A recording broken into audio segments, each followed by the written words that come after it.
We call that bedlam, don't we? We call that bedlam. That's what that's called. But then again, if you watch the other games, you could just call it college football. Bedlam's special. Bedlam's amazing. Bedlam is hysteria. But again, that's college football. And that's certainly college football at the end of the season. And definitely that's college football on this rivalry weekend. Here at the Voice of College Football, welcome in. We appreciate you being here on a Saturday late night. And we've got the phone lines open for you to, let's see. You're probably in one of these two camps. You can call in and celebrate, brag, boast, beat your chest, fist pump, do whatever you want, go crazy. Or you can vent, cry, moan, beach, show your frustration. I can play psychologist if that's what you need, because we see the array of emotions. We see the array from ecstasy to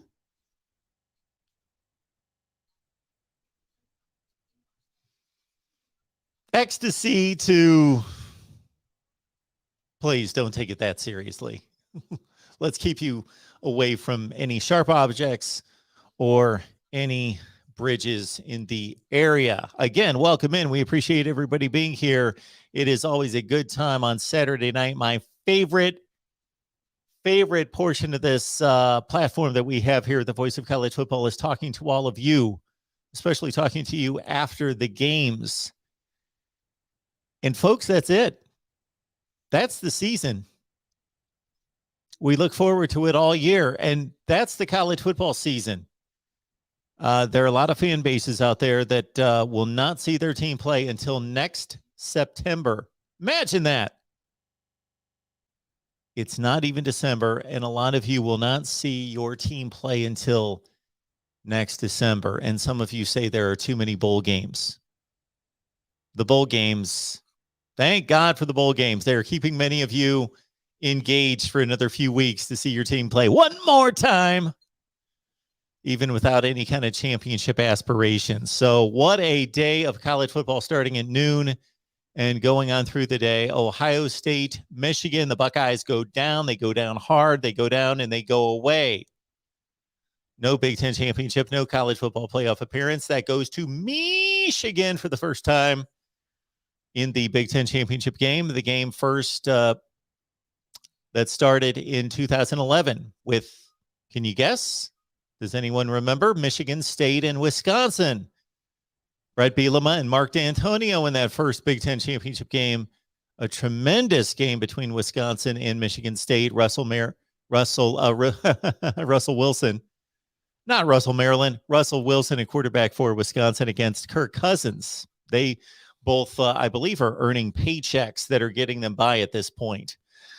And then we had Alabama this afternoon, and check out my instant analysis on the Tide. I'm not going to claim it to be the most nuts and bolts, X's and O's,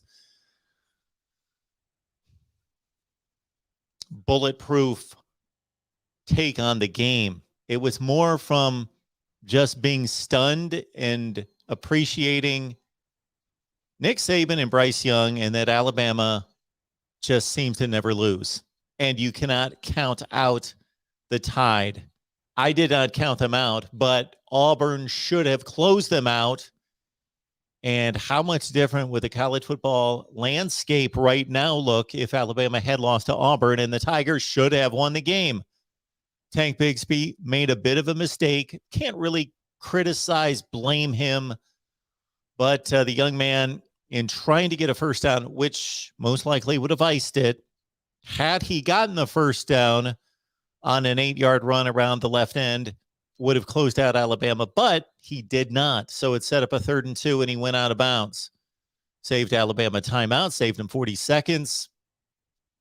Auburn gave the ball back to Bama one more time, and they went the length of the field. I mean, the length of the field. 97 yards, a la John Elway, 87 AFC championship game, the length of the field, and won it forced overtime.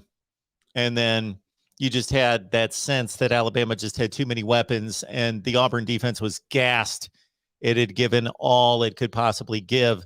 And Auburn could only muster 159 yards of total offense in a 4 overtime game, which, granted, the last 3 are played at the 2-yard line, but still 159 yards of total offense for Auburn. So they gained whatever, like 27, 29 of those in overtime. They only had about 120 yards of total offense going into overtime. They were just that limited without Bo Nix at quarterback. TJ Finley was not the answer. He looked awful. And credit the young man, he could barely walk in this game. And so Alabama is still right there. And now we're going to see Baylor challenge Oklahoma State. And I've not touched on Bedlam. Let me do it briefly. That was a tremendous ball game we just witnessed. And like Michigan, and that is going to get much more play here, the Michigan here and nationally, the Michigan effort against Ohio State and getting past the monster. But the same thing happened just minutes ago in Bedlam. Oklahoma State is advancing to the Big 12 championship game. Oklahoma is not. Oklahoma State loses constantly to Oklahoma. They won this year. They got it done. They came back from 9 down, and they won it 37-33. And so there you have it. We've got the Pac-12 gone, the ACC gone. We've got Michigan needing to represent the Big Ten against Iowa in the Big Ten championship game. How about that? I personally don't believe the 2 best teams in the Big Ten are playing next week, but they earned it. And Wisconsin blew it in Minneapolis. Could have played for the Big Ten championship, have been the best team in the West the entire season. Beat Iowa head-to-head. Beat Minnesota, beat Purdue head-to-head, but Minnesota, the Golden Gophers, and PJ Fleck upset the landscape of the Big Ten. And so the Big Ten is counting on Michigan. The Big 12 is counting on Oklahoma State to beat Baylor. And, of course, the SEC, who knows? Georgia's in. Alabama, if they win, they are in. If they lose close, stay tuned. And Cincinnati, of course, won on Friday, 38-13 over East Carolina. Let me take your calls here at the Voice of College Football. I appreciate everybody being here. As always, let's do what we do best, talk college football with you.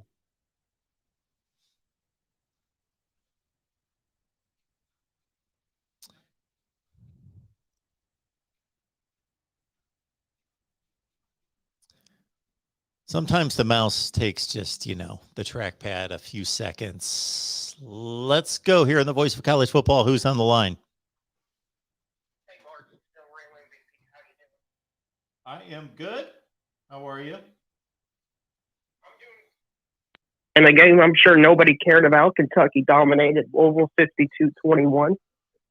So we took care of business. I saw the score. That's it. It's on my DVR. How's that, the real MVP? You proud of me? It's on my DVR. If I stay up until 4 or 5 o'clock in the morning, I will probably throw it on while I'm working on my top 25. That actually makes sense. Maybe I'll check it out. Not that I don't want to check it out. I want to see everything. You know that. But tell us about it. Well, Louisville and Kentucky both on their opening drive scored a touchdown. And then after that, Louisville couldn't get a first down to save their life. Kentucky, touchdown. And it was over. There was no resistance. So it was really boring to watch, actually, because you knew exactly what was going to happen. But see, this Will Levis had 4 rushing touchdowns. Will Levis, okay. Yep. 4 rushing touchdowns. Wan'Dale Robinson broke the record for Kentucky receptions in a single season. And Chris Rodriguez had his 8th 100-yard rushing game of the season.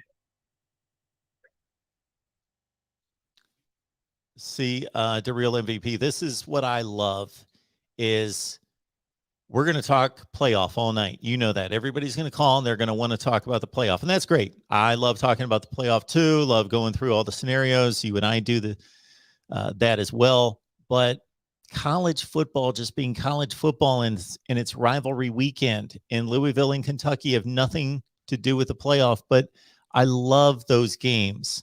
I love all these rivalry games, and I just want to bask in rivalry weekend, what it means, the great matchups, the great history and traditions. Some of them are linked to conference championships as well, which is very cool, I think, because the conference championships to me mean a lot. But yeah, I love talking about those kind of games. Very cool. Yeah, I do too. That's what makes college football great. I want to give a congratulations to Michigan, and specifically the guy in the chat named One Scoop John. Last night, I'm pretty sure he called in and pretty much nailed the score of the game. Michigan, I'll apologize to the entire state. I thought Ohio State was going to win. I didn't think there was much of a chance for Michigan to do anything, but man, Ohio State got bullied and whipped on the line of scrimmage today. They did. Plain and simple. Yeah. And that's also, I think, what hurt Alabama. Their offensive line was no resistance to Auburn's defensive line. I mean, what did Auburn have, like 8 or 9 sacks or something? Yeah, Auburn, if they could have just found an offense, if they would have had Bo Nix in that game, just something. They were, I don't know if you saw the end of the game, and I don't even know if TJ Finley was this hobbled the entire game, but basically it was like having an 80-year-old man back there in a rocking chair trying to play quarterback. He could barely walk. So they could only call he had his ankle rolled. Yeah, so Auburn gave it a good go. I know I said last week, and you, Mark, you thought it was ridiculous. But I'm going to stand by what I said. Georgia by 4 or 5 touchdowns. This is embarrassing if you're an Alabama fan. Alabama may be saying roll tide, but they're a little chew-choy, and they're going to get chewed up by the dogs. Anybody out there wants to give me 5 touchdowns in Alabama, I'm here. 4 to 5, Mark. Give me 4. 4 to 5. 4. I'll take 4. But I mean, I know this is crazy to say, but what's Alabama's path to winning the game?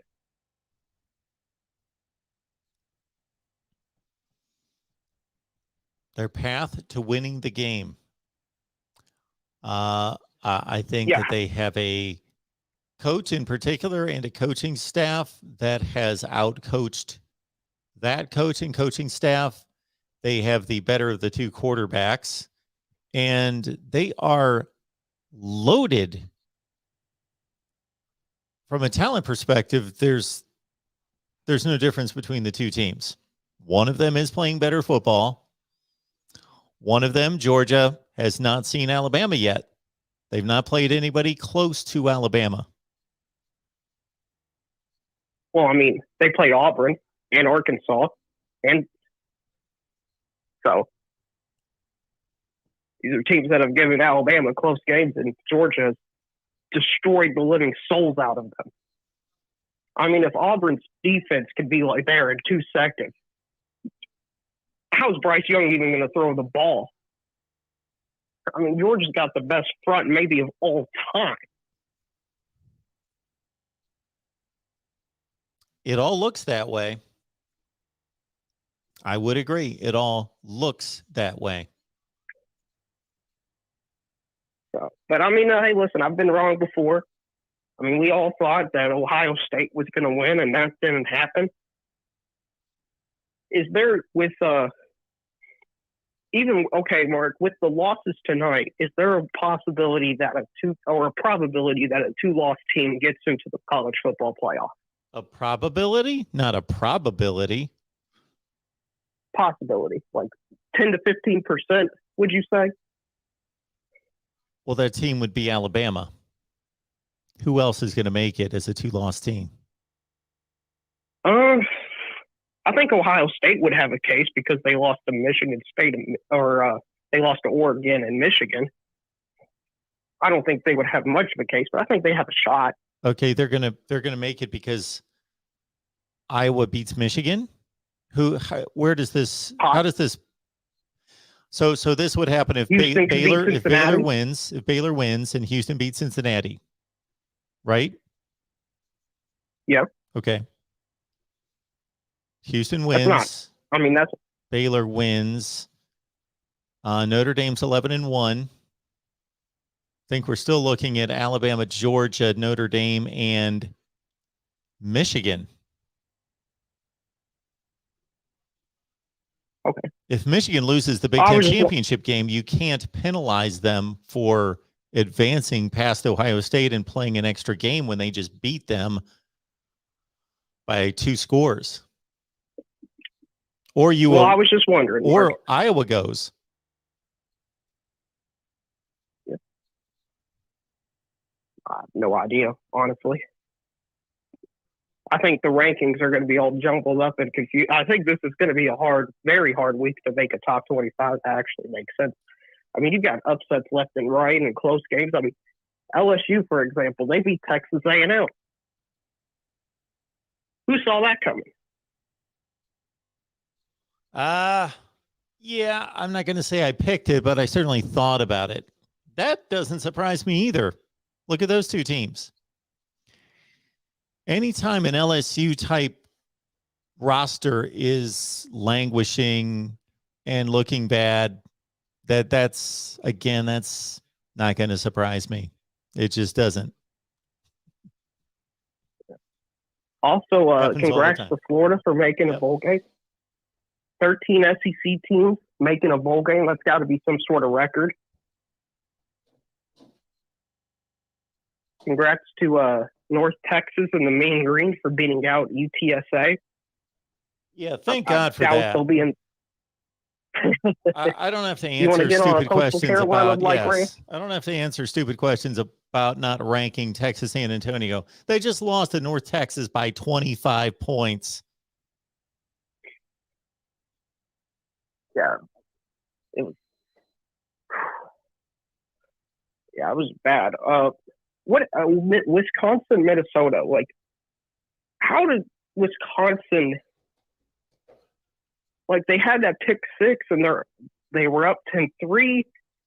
Their offense just couldn't get going all game, or that's it. Did Minnesota give them a new look? So their offense couldn't get going.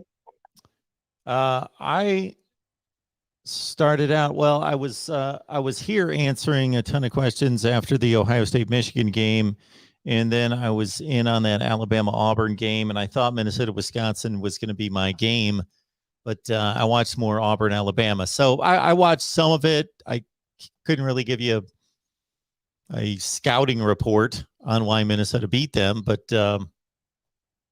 if Wisconsin gets down, forget it. They're not coming back. Yeah, well, they were up. They're not a passing team. Crazy. Like, yeah, they were up by a score. So. Yeah, but for Wisconsin, I mean, with their defense, I mean, they still got a really good defense. Sure. It's not like they're horrible. Top 10 defense. No. At least. Maybe a top 5 defense. Especially because, I mean, Minnesota, they lost to Bowling Green this year. And now they're, 8-4? Yeah, Minnesota's a good team. PJ Fleck for that. PJ Fleck's an excellent coach. I am a PJ Fleck guy. Do you think there's any chance he can move in the offseason? He just signed a contract extension. I don't believe that's where he's at right now. Okay. And the final thing I would like to say is, Mark, congrats for having your Iowa channel past 1,000 subscribers. Oh, did it? Not sure if you saw that. I've been urging people to get over there. Phenomenal. It's jumped up just here recently. So we're going to thank our guy, Corey Bratta, because he's been doing a great job over there. And he certainly did post game, of course, after the big win against Nebraska. Then he jumped back on tonight. And I actually texted him a few times and said, get us over 1,000, get us over 1,000. So he did. Well, thanks for informing me, because the last time I checked, it was at like 9:20 earlier today, and then jumped around 9:75, and I did not see the latest. Very cool. Love it. So you're going to have to come up with a new channel to promote. Yes, we'll move on to another one. Well, hopefully everybody had a great day watching all these great games, even if your team lost. Great week of college football. If your team didn't make a bowl game, sorry, but there's always next year. And as always, have a great day, Mark. Thanks, man. You too. Our Iowa channel. I'm going to make a big celebration. I'm going to build a banner right now. We're over 1,000. Look at that. Welcome into the Voice of College Football. Who's on the line? What's up, Mark? It's DeAndre. What a great day. Yeah. Your boys won big? What was that, 30-0? Wow. Yeah. Let me tell you. So, I gave up parlay bets, which I really did. But I did go back and do one today. Guess what team killed me? Ohio Wisconsin State. and Minnesota. I don't know. Okay. Wisconsin, Minnesota. Okay. Wisconsin, Minnesota. Yeah. Yeah. And that was a big shocker today to me. Yeah. And that was my point to you when we had a conversation. Well, don't get me wrong. Michigan, Ohio State was a big shocker. But you got to look at Minnesota being down to what their 7th-string running back and stuff like that. And this is a quarterback who's not very good in my opinion. Tanner. I know Minnesota has a very good offense, a line, and then their defensive line struggled throughout the year. And beating Wisconsin like they did was just amazing to me. And that was my point to you earlier when we talked about the rankings. Why was Wisconsin 7-3, Clemson 7-3, and Wisconsin was ranked higher, and Clemson played Georgia the best that anybody has played Georgia all year? And I know that doesn't have nothing to do with each other, but this rankings just make me sick. And I guess what I'm asking, where will Clemson, NC State be ranked now? And Wake Forest also, will they be higher than Wisconsin? Because they just did. And also Texas A&M had the same record as Clemson did. I know they beat Alabama, but I mean, they really, weren't that great. So this rankings are getting on my nerves. Well, they've gotten on my nerves for a long time, but that is the least that got on my nerves, because I certainly thought that Wisconsin's ranking was justified. I just thought that they played an excellent schedule. They were ranked ahead of Clemson because they were just playing better football against better opponents. If you say so. I mean, well, they played a better conference against better teams. They played Notre Dame, they played Penn State, they played Michigan. When you look at Wisconsin playing Iowa, Penn State, Michigan, Notre Dame. But also, when they played Notre Dame, how much did they get beat by? It was a close game until 5 minutes left. It was 13-10 until it was. That wasn't the question, Mark. I know that wasn't the question, but I'm giving context. I'm giving context to the final score for people that don't watch and pay attention. Yeah, they gave up some late scores that were meaningless. That was up 15-17 to with the 4 interceptions, right? They held Notre Dame to 3 yards rushing. Yeah, I will vouch for Wisconsin for the entire season. They didn't play well today, so they will drop in the rankings. They'll drop in my rankings. They'll drop in the other rankings, I assume. I understand if you put both of them on the same field, I think Clemson's a better team. I'm not saying that because I'm a Clemson fan. I watched Wisconsin play this year, and their offense is just as bad as Clemson's is, but I think Clemson would have more playmakers to make scores on the outside. But like I said, unless they play in the bowl, we can't answer that question. I just think the rankings are kind of jacked up. Now, Texas A&M, I can excuse. I think Texas A&M is probably same level as Clemson, but like I said, I think what we saw this year is that your offensive line got to be good because, and I'm picking on nobody, but if you go look at Clemson, Ohio State, and Oklahoma, they were all top 5. And I want to throw Alabama in there because, like you said, they should have lost. The offensive line play has not been up to par with those 4 teams this year, and that's why I think they had a bad year. Because Clemson, Georgia destroyed Clemson's offensive line, and so did North Carolina State. They destroyed Clemson's offensive line, and I think that was the biggest difference of the year. I don't think Pitt did so much to destroy Clemson's offensive line, but if you go look at those 4 teams, they struggled on the offensive line this year.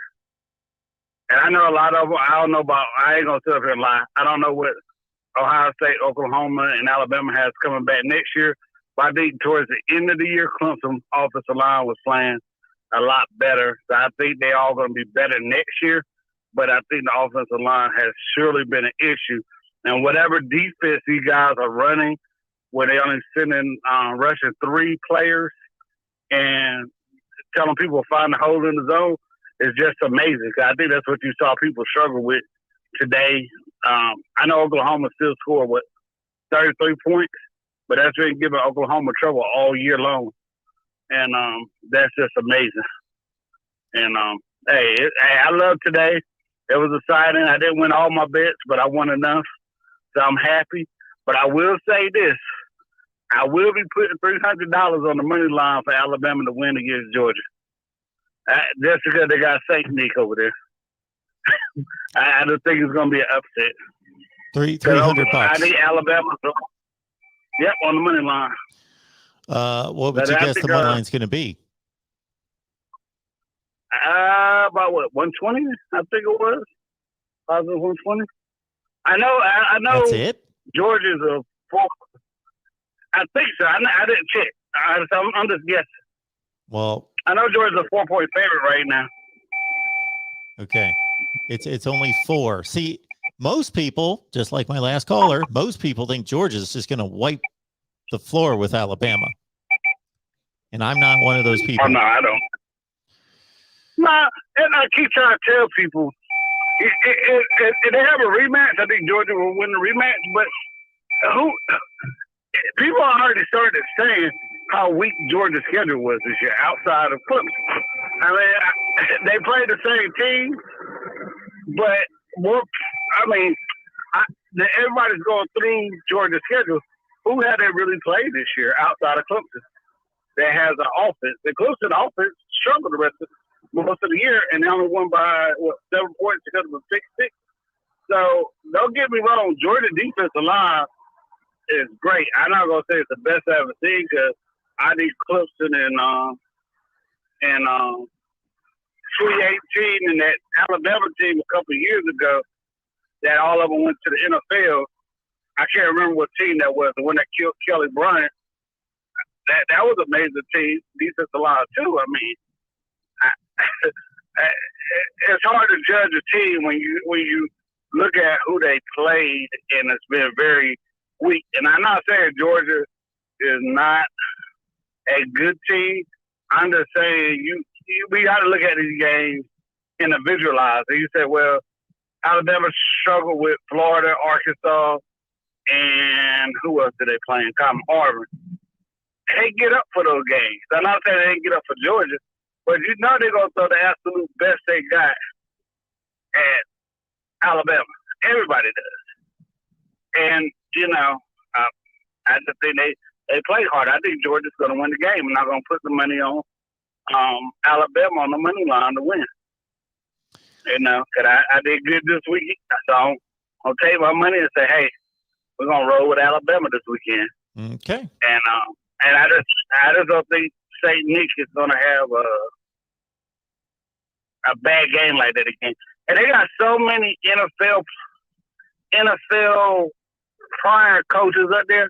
They're going to figure it out. And then we all forget that the receiver went out. Number 1, the one that transferred from Ohio State. Yes. He went out during the game. So it's hard to say what the difference would be, but he'll be back next week. And don't get me wrong, I know people going to say Pickett's been out all of that other stuff. But I don't trust what's his name?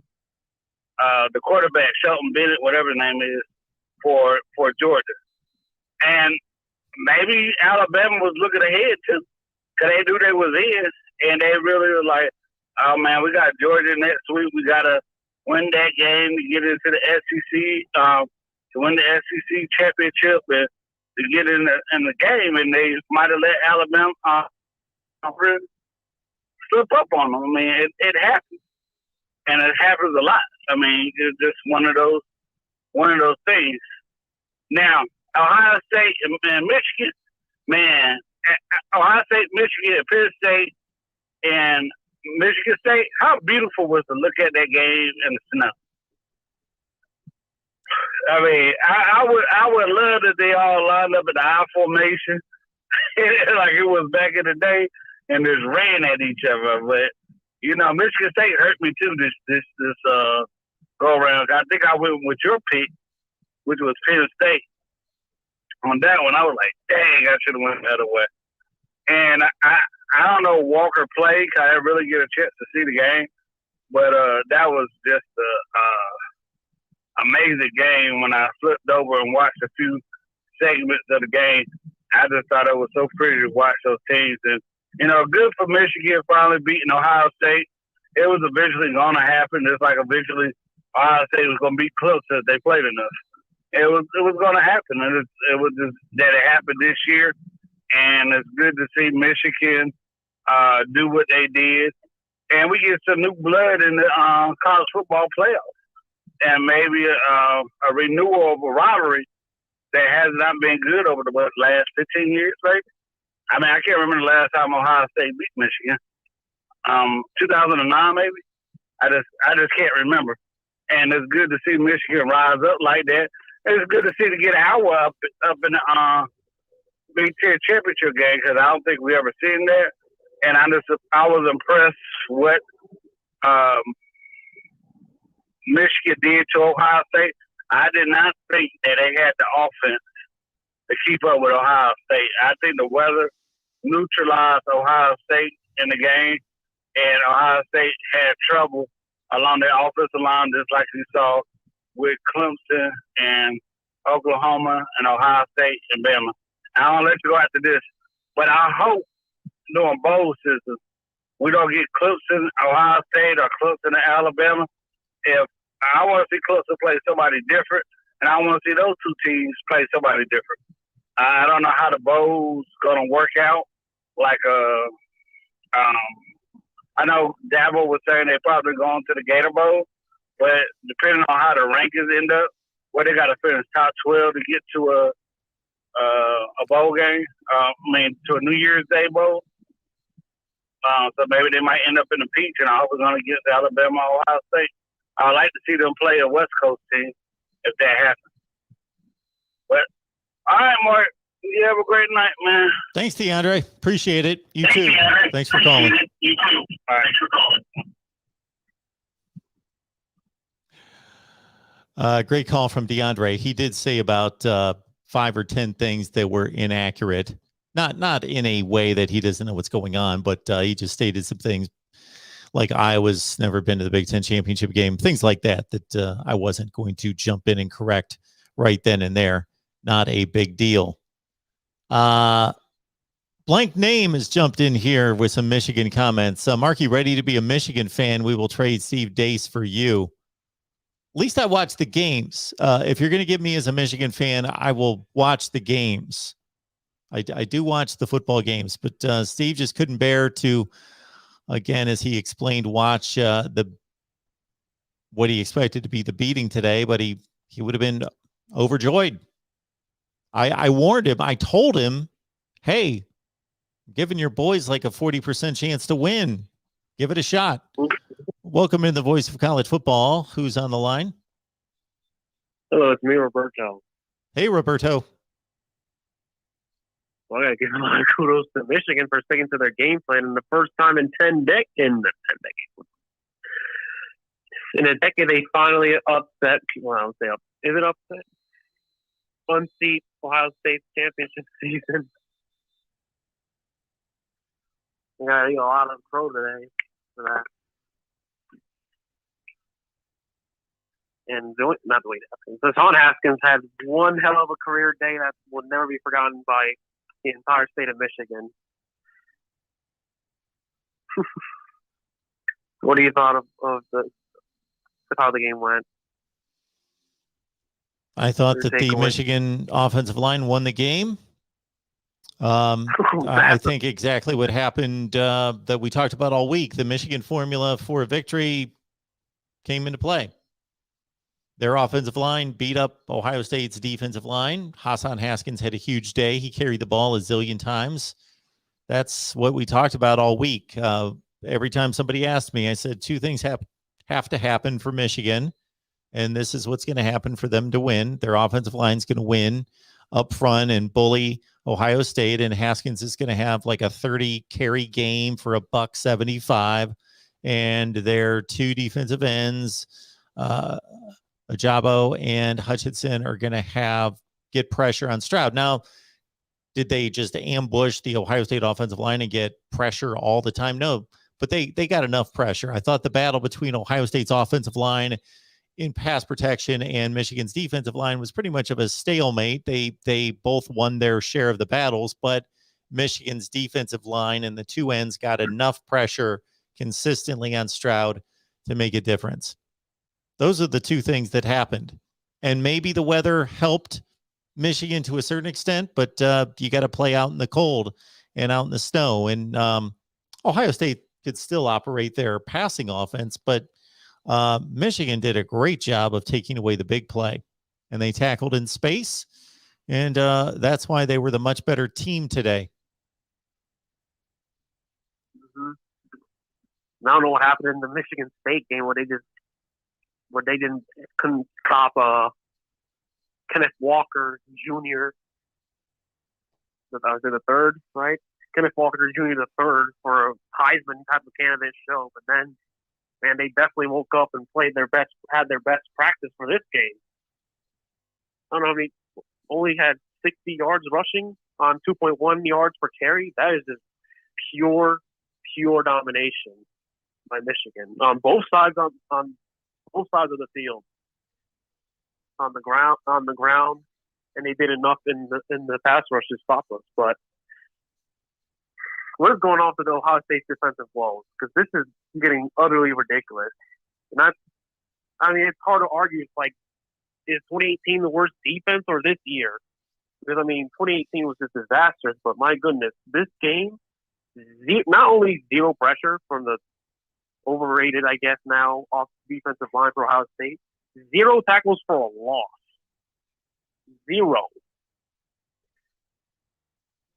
And that's just unheard of under Larry Johnson coached defensive line. Like, how much revamping do you think Ryan Day has to do this offseason?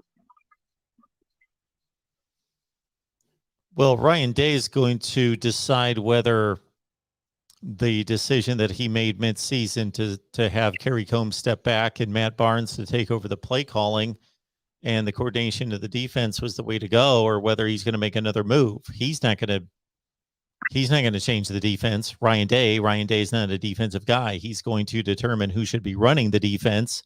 It's not the NFL. You can't clear your roster, nor would they want to clear their roster. They have plenty of talent on that side of the ball. Shoot, we just watched Oklahoma State, and they play one of the best defensive units out there in the country, and they're a better defense than Ohio State, but they don't have as much talent as Ohio State. So it's not about talent. It's about scheme, and it's about I don't want to question their desire. I don't want to question their effort, but they just weren't tough. They weren't tough enough at the point of attack. Right. Like, I felt like that game was just, I'm afraid to say this, but that was just the softest team I've ever seen play in a rivalry game. I don't know what's going on with Ryan Day's play call. He just destroyed, I don't know how you destroy momentum in one drive, or maybe two, before the first half ended. The penalties just beating them so hard, but the start of the second half, we still had a chance to, take the lead and take control of the game. We run the ball 3 straight times, and it got stuffed, and we couldn't get a first down. And this happened in the Penn State game and in the Nebraska game. Like, there's just no creativity and just very predictable play calling by Ryan Day. And it's just getting ridiculous. I ain't going to blame this game loss on the rest. This was just a poorly coached game on all cylinders. Yeah, see, I don't really see it that way. I've heard people say that Ohio State didn't run the ball enough, and now you're telling me they ran the ball too much and there was no creativity. If you watch an Ohio State offensive game plan and watch the plays, the last thing I would blame them for is not being creative enough. When the plays work, people like the plays. When the plays don't work, people don't like the plays. That's basically what happens there.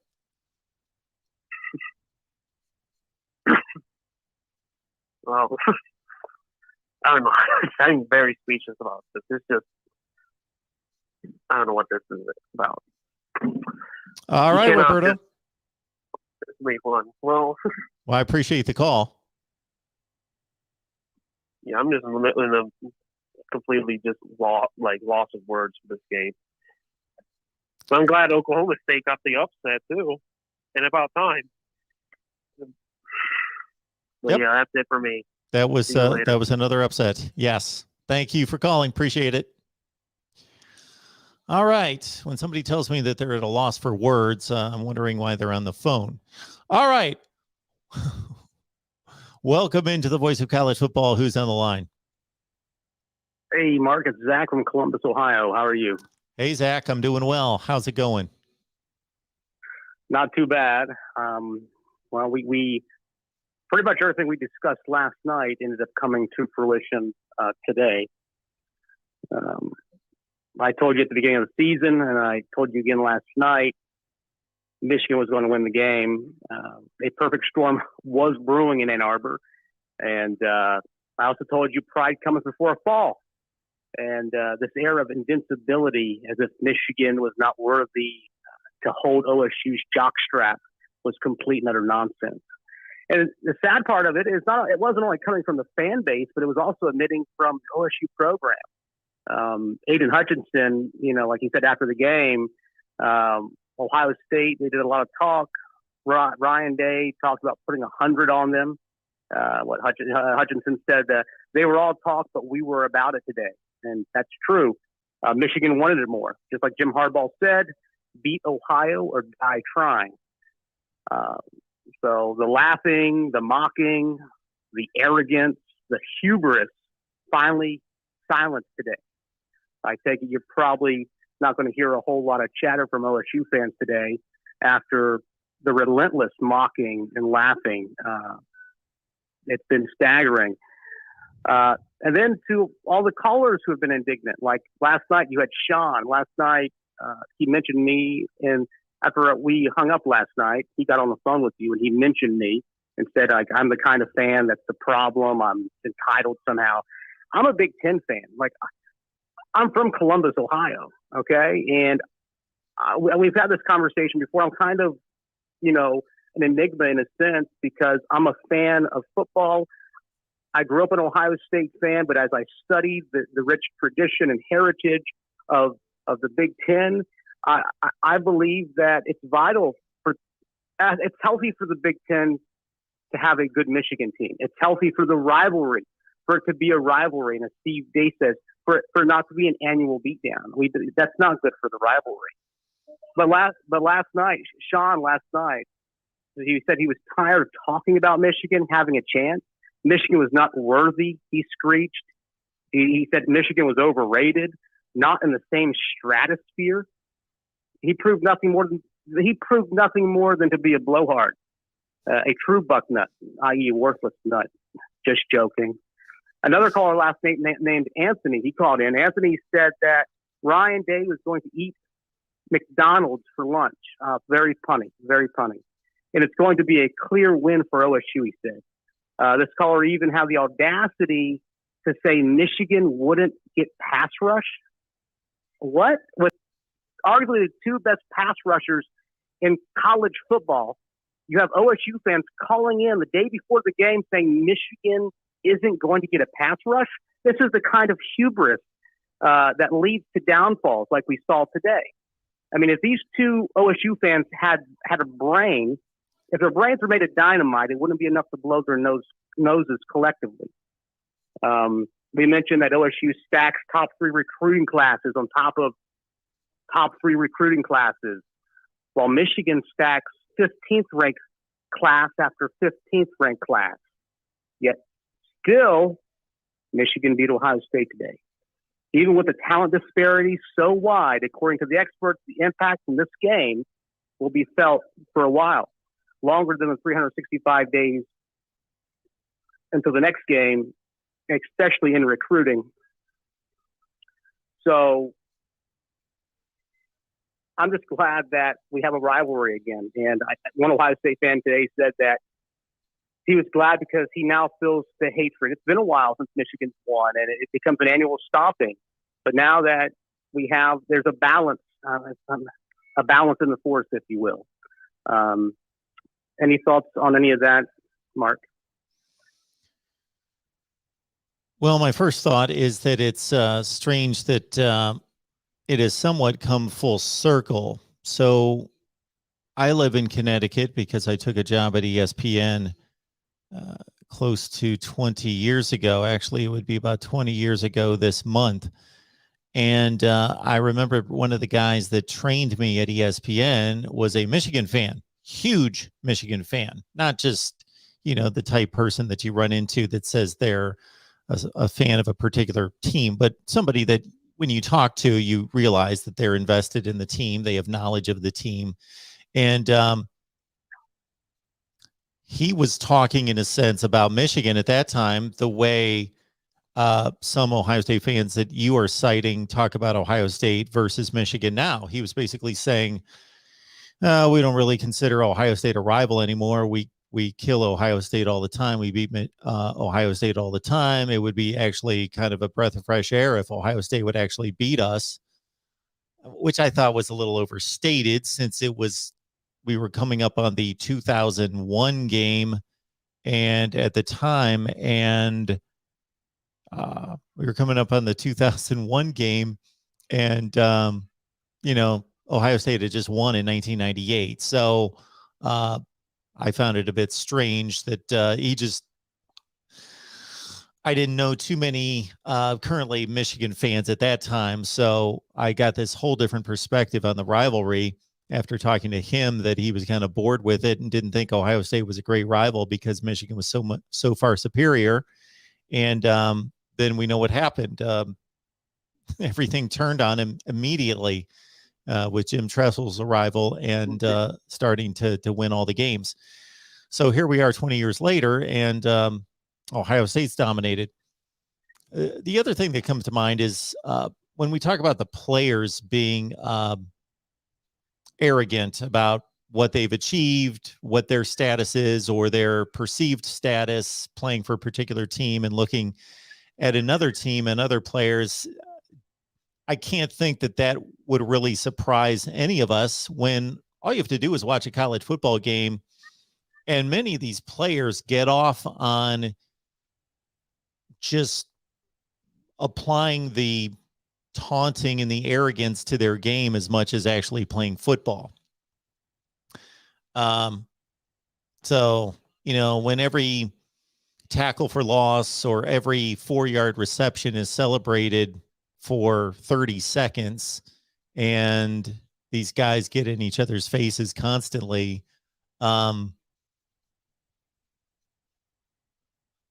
it doesn't surprise me that the players, and a lot of what you brought up, I don't have any recollection of or have not come across myself. So much of what you talked about in regards to Ohio State disrespecting Michigan, I'm not aware of that. You're not aware of Ryan Day saying we're going to hang 100? Yeah, I'm aware of that.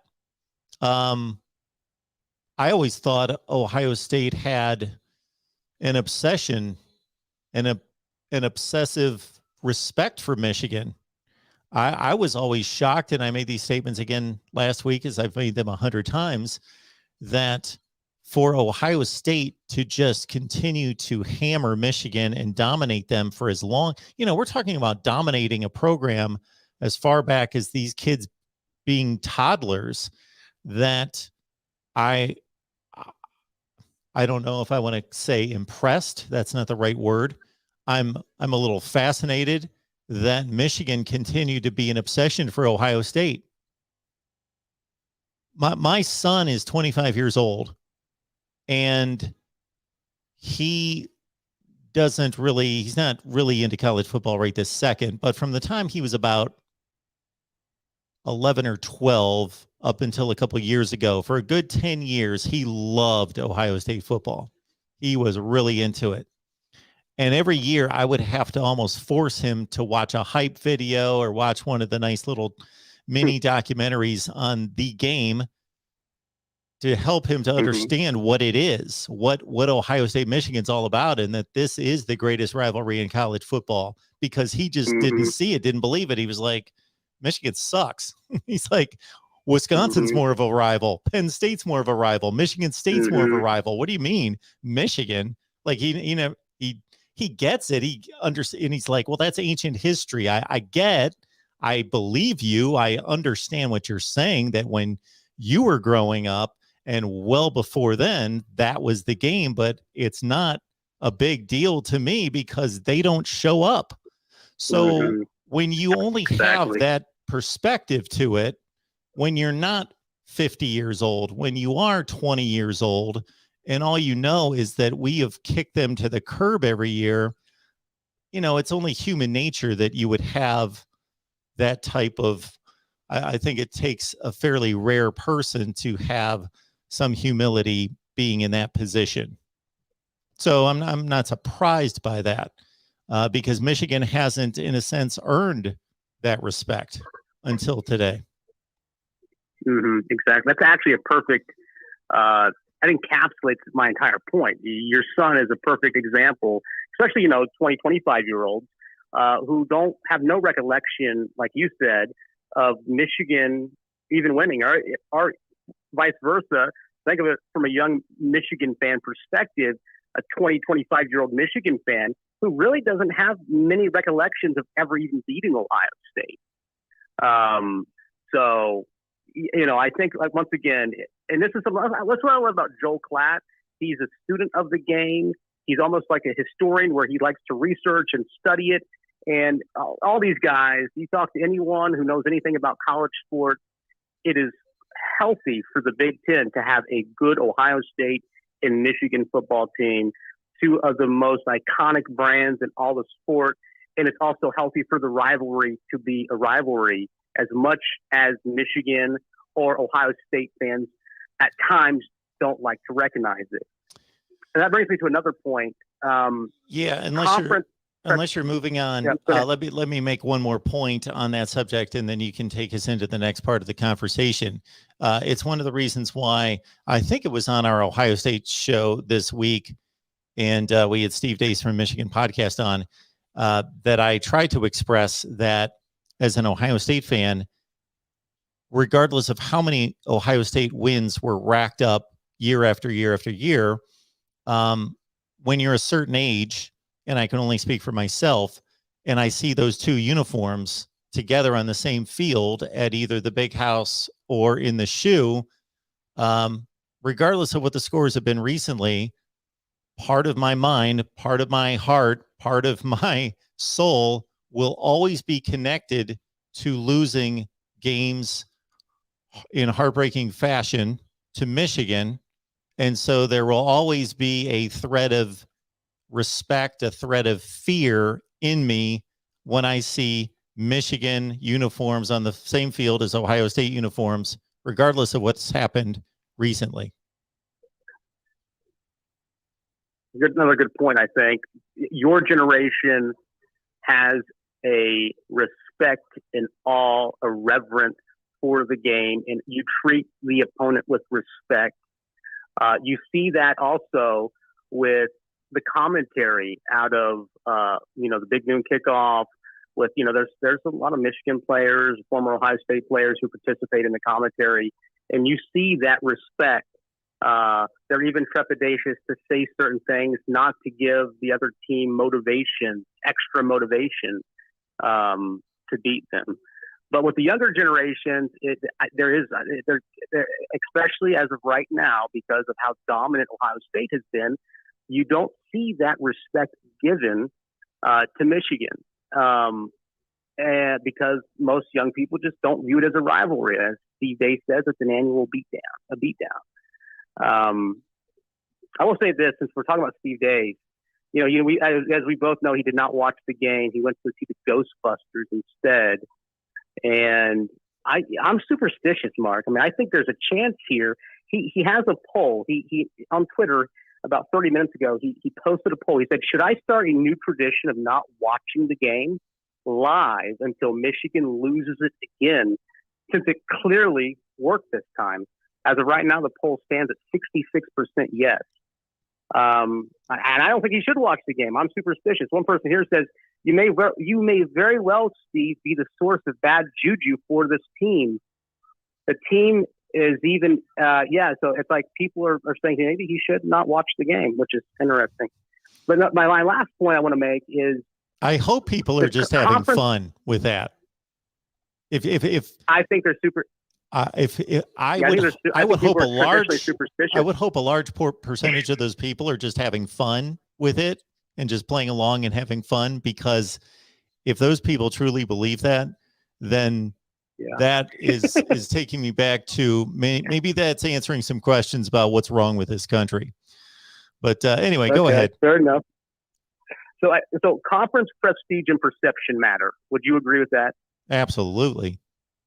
Okay. In both playoff consideration and especially in recruiting, conference prestige and perception matter.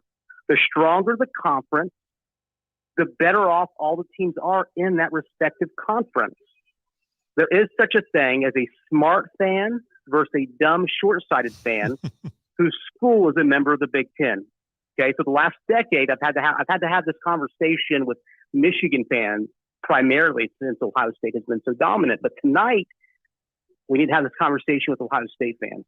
So in the bowl season, in the playoff, you should be rooting strongly for your fellow conference teams to win, for the obvious reason, to make your respective conference look that much better. So a smart Ohio State fan and other Big Ten school fans in general should root for Michigan at this point. I've got my hand up. That they go as far, in hopes that they can go as far as they can in the playoffs. So ideally, next year when your team beats them, it makes your respective team look that much better, and the conference as a whole. So sometimes you need to step back and look at the bigger picture and not let your fandom and your blind hate for a rivalry blind you to what may be smart for the conference as a whole. What are your thoughts on that? Well, my thoughts are that I share your perspective and belief, but I also don't think it's gospel truth. If somebody wants to take the approach that we are our own team, our own program, our own institution, and we hate the teams that are in our conference, especially our chief rivals, and we want them to lose all games to all teams, even outside the conference. And so there is a portion of any fan that is just visceral, just emotional. Most of fandom is emotional, not a thinking fan. The thinking part of us as fans is minimized compared to what is visceral. And if you are an Ohio State fan and you hate Michigan, and that's an emotional response, then it's difficult then to root for them playing non-conference games and bowl games. So I understand that. So I don't argue with those people. I just tell them that that's not how I see it. I see it very much in the way that you see it. I have told people in the past that, and my hatred, and when I say hatred, I say that in a sports context. I don't mean I hate people that play for Michigan or go to school there or anything close to that. I mean that in a sports context. There, as we all know, there are fine people and fine players for Michigan and people of character, and there are complete asses and jerks that have played for and gone to school at Ohio State. This is the case with every fan base, with every team. But as a collection, as a symbol of that program and entity, I have said in past years many, many times that I hate Michigan more than anything in sports on Thanksgiving weekend. That is the epicenter of my hatred for Michigan. But then 4 weeks later, I'm always rooting for Michigan in a bowl game. I've never not rooted for Michigan to win a bowl game. I just always do. But I also understand the Ohio State fan who hates Michigan, and they're going to root for Michigan to lose to Notre Dame and Northern Illinois in their bowl game and whatever.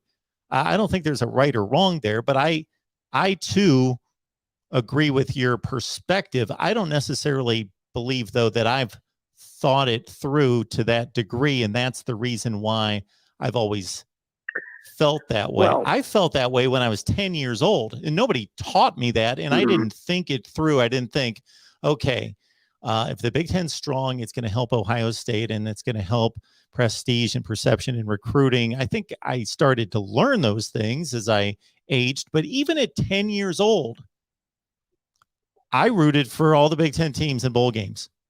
Everybody, Michigan included. And my hatred for Michigan when I was 10 years old was 100 times worse than it is right now. I'm doing what I'm doing right now, and I have little hatred for Michigan. I wanted Ohio State desperately to win today, but my internal hatred for Michigan is minimized like 95% since I was 10 or 15 years old. But I rooted for Michigan to win bowl games every year. Wanted them to win the Rose Bowl. If they were in the Rose Bowl, win the Rose Bowl, Michigan. I rooted for them hard. But I don't know where that came from. I didn't think it through when I was 10 years old. Apparently you have a natural disposition for the game, Mark. I guess so. You can explain it that way. You do. I'll take Well, that. you know what?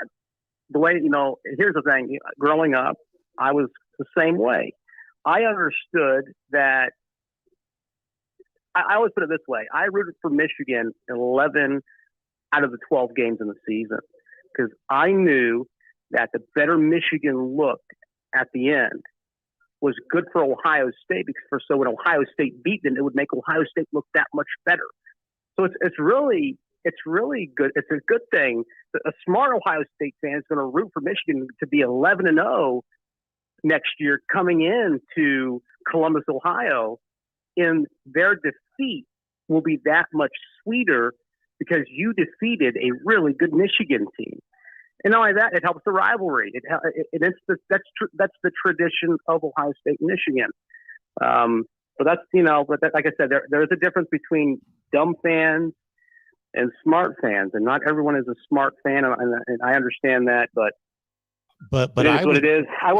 I would say that most of the people that I talk to on here, both because I run this platform, but also just in conversation elsewhere, are in the other category. And I'm not just talking about Ohio State fans. I'm talking about Miami fans, Florida State fans, USC fans, whomever. They don't care about the other teams in their conference, and they don't care about their conference. We know that the conference that has the most loyalty is the SEC. And I don't think that that's just perception. I think that is true. And I think the Big Ten is second. And maybe that's a reason, and a very important reason, why those are the two most successful conferences, and who are not only the most successful on the field, but the most successful financially, is that there is a connection. There is a loyalty. There's an allegiance. There's a brotherhood of sorts between their members. Yeah, I mean, you see, how often have we heard SEC chants among SEC schools? I have never once heard I haven't heard of anyone in the Big Ten chanting Big Ten. Have you? In any of these Big Ten schools? Well, it's a difficult chant. I don't think there's much It's not very melodic, for one thing. So I'm saying that half sarcastically, but yeah, I can't really come up with a Big Ten, Big Ten. I guess there's a chant that could be made up there. But like I say, I lived and covered the SEC. And the reason I went to SEC country and lived was to cover sports, because I got a job there as a sportscaster. So I was in SEC country for 7 years, covering Mississippi State, Ole Miss, and Alabama primarily, but covering the whole conference. And so I lived in the middle of it, and I hated the SEC when I arrived there. And I wore my Big Ten badge proudly through the good times and the bad times. But I do believe that the Big Ten would be second in that allegiance generally. I don't almost ever talk to fans of Big 12, Pac-12, and ACC teams that care anything about their conference. And again, I don't think there's anything wrong with that. I just think it's one way to look at it. Yeah.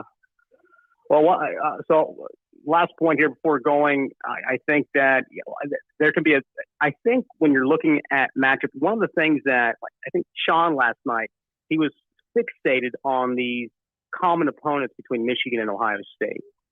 And when it comes to rivalry games and on all the emotion in that game, those common head-to-head matchups aren't going to, I don't think they're going to play as big of a factor in a rivalry game like Michigan and Ohio State. So you look, when Ohio State played Rutgers, Ohio State did this to Rutgers, and Michigan only did this. So I deduce from that Michigan's going to slaughter Ohio State. That is, in these rivalry games, that gets nixed. That doesn't play as significant as a role when you're dealing with young kids and high emotion in a team that just wanted it more. And it literally, mind over matter is what happened. I mean, they were pushing OSU around like no other teams pushed OSU around this year. Which worries, I think there are concerns. This coach, Oregon, yeah. Well, I think Michigan manhandled Ohio State more so than even Oregon did. But there is a concern going into the Big Ten championship for Michigan with this emotional high going in. Even though Iowa may not have that effective of an offense, you have to worry, is there anything left in the tank for Michigan? They should be on upset alert. They need to be on guard, and it's going to be this coaching staff is going to have this team mentally and physically prepared after such an emotional win against Ohio State. But outside that, for 365 days, Ohio State fans, you got to take it. You were able to dish it out for how many years? You can handle it over the next year. And with a lot of your attitudes, I hate to say it, you deserve it. The hubris, the arrogance, the mocking, the laughing. Tonight or today, you deserve to get your asses kicked, and that's what happened. Mark, you have a great show. I look forward to your segment with Steve Deese later in the week. You keep up the great work. Thank you for taking my call. Thank you so much. I appreciate it. Have a good night. Before we get to our next caller, want to honor some of these super chats. Appreciate that from Jared. Ohio State looked like a Big 12 team today. When was the last time Ohio State could not run the ball or have a shutdown D? Far cry from Silver Bullets, go blue. When was the last time Ohio State could not run the ball? I'd have to think about that. The defense, on the other hand, has been susceptible a number of times. And I would somewhat argue with the last caller, and I did to a certain extent, that the Oregon ground game was more effective than Michigan in a certain way. Michigan's ground game today wore on Ohio State. They pushed Ohio State off the line. They beat down Ohio State. They didn't gash them with just enormous runs, with 40-yard runs, 25-yard runs often. They might have had a couple runs like that, and they were late in the game after they wore them down. They more physically leaned and pushed on Ohio State and beat them down over 4 quarters. The Oregon game, they just out-schemed Ohio State and opened up massive lanes that trucks could drive through. And it was more of the Oregon runner just saying, hey, I don't need to look for a hole. It's right in front of me, or around the sealing the ends and running around the end and just not even seeing contact forever. Michigan more beat on Ohio State with their offensive line, and Haskins having to break tackles, beat on guys, lean on guys. It was more of a physical beat down play after play after play. Oregon just, it was easier. It was just easier. Another super chat. Let me catch this here. Christ Savior 888. Appreciate that so much. 7770. That is significant. 7 is the perfect number. Kind of odd that 7 is how many points you score with a touchdown and a PAT, but 7 is, of course, the perfect number. Christ Savior 888. Jesus is God. Thank you so much for your contribution. We appreciate that so much. And thank you for that fine message that certainly puts our college football conversation in perspective. Let's go to our next call here, the voice of college football. Who's on the line? Hey, you would probably not, if you didn't expect a call from Minnesota Dave after a big, huge, taking the axe back victory, you have another thing coming. I hear him now. I have never been more happier after a football game than I was. Oh gosh, what a great day! And I think Minnesota's defense is probably one of the best in the Big Ten. I mean, the way they stuffed the Wisconsin running game I'll go with that. The reason why we won that game.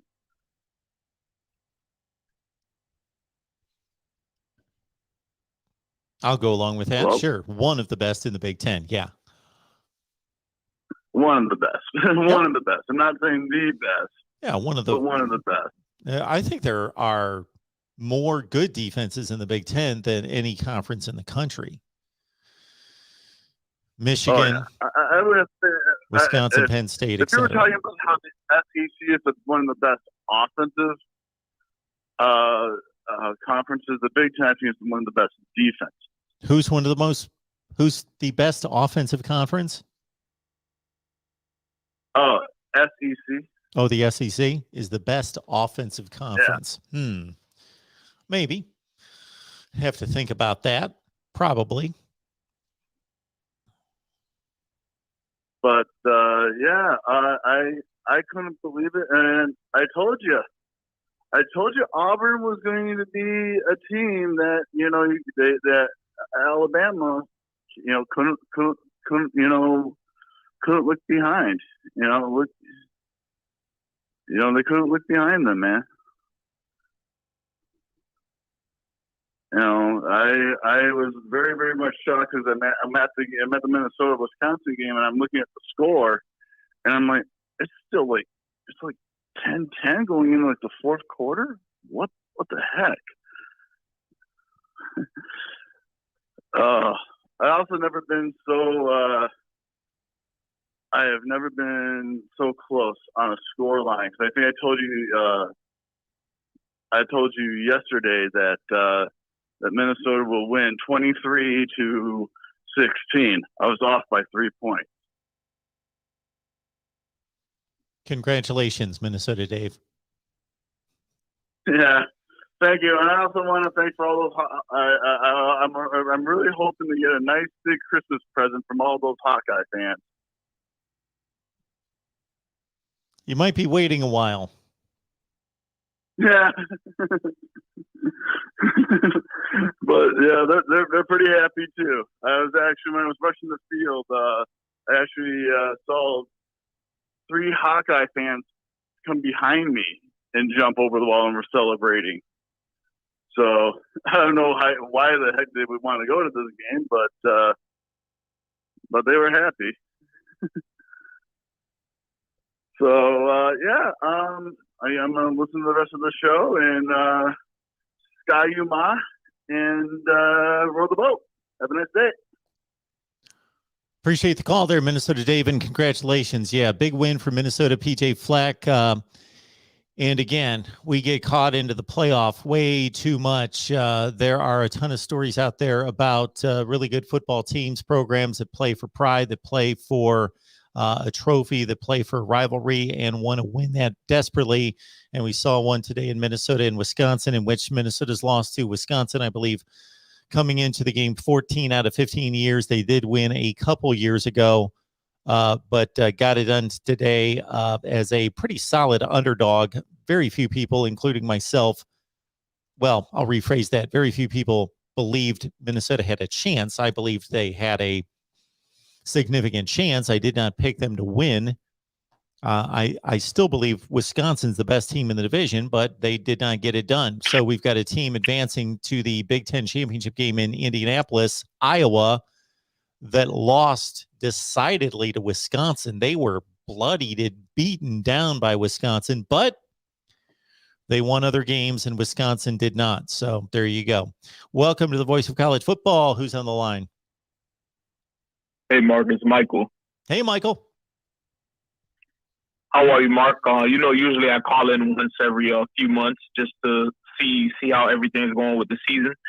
So my first thing that I wanted to say, you and me are on the same lines with Cincinnati, not thinking that they're really a top 4 team, but they're most likely going to get in because of their because of the fact that they went through their schedule and they beat the toughest team on the schedule, which was Notre Dame.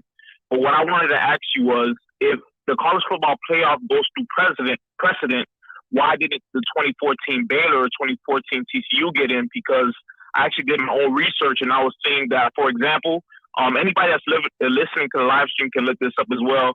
The 2014 TCU beat a number 3 Oklahoma, lost by 3 points to that number 5 Baylor, beat a number 15 Oklahoma State, beat a number 20 West Virginia, beat a Kansas State team, a Texas team, an Iowa State team. And the same thing goes for the Baylor football team as well. And then you compare that to this season. Why do you think that is? Question number 1. Who won the Big 12 that year? That is a good point, but you're telling me that the AAC champion Cincinnati here would have a better overall resume that they had in 2014? That's not what I said. First of all, you can't take so your argument, your gripe is legitimate, but I'm just presenting the other side of it. So what happens in any particular year can't necessarily be completely compared to another year. You can't take what happened one season and say, why didn't it happen this other season? So for example, we could use all sorts of examples and say the 4th best team in 2010 might be the best team in 2015, but they were the 4th best team that year. But there were just more good teams in any given year. Each year's different. So my point number 1 is there was no Big 12 champion. That was their problem. It was the idiocy and stupidity and short-sightedness of the Big 12 not to figure out that we need to determine one champion. How they missed this, I have no idea. They were transitioning from the BCS into the college football playoff, and they didn't figure, even when the committee was more clear in those days than they are now, to say conference championships mean a whole lot. That was like their bullet point number 1. Win your conference. That means a lot. And so the Big 12 went into that season not determining, hey, we don't have a conference championship game. We need to figure out how we're going to decide our championship. They didn't do that. So they had co-champions. So that's all that's telling the committee is, you don't even know who your best team is. How are we supposed to know who the team we're supposed to select? one of them had better metrics, but the other one beat the other one. If I remember correctly, Baylor beat TCU 61-58. Baylor lost to West Virginia by 2 touchdowns. So those were the 2 losses there. So you're touting TCU should have been in the playoff. That's what you're telling me. No, because of the fact that we're on the same lines, that I feel the same way that you felt. But I'm a really big person on the strength of schedule. Like, for example, here, you were segueing into my second question. It's like you read my brain. So what I wanted to speak about was Notre Dame now, because I had a feeling you were going to say the fact that they didn't have a conference championship game. Do you see Notre Dame getting penalized if Georgia were to beat Alabama? Will Alabama still be ahead of them, or do you think Notre Dame gets in? Well, we're talking a 2-loss team versus a 0-loss team, or I'm sorry, a 2-loss versus a 1-loss.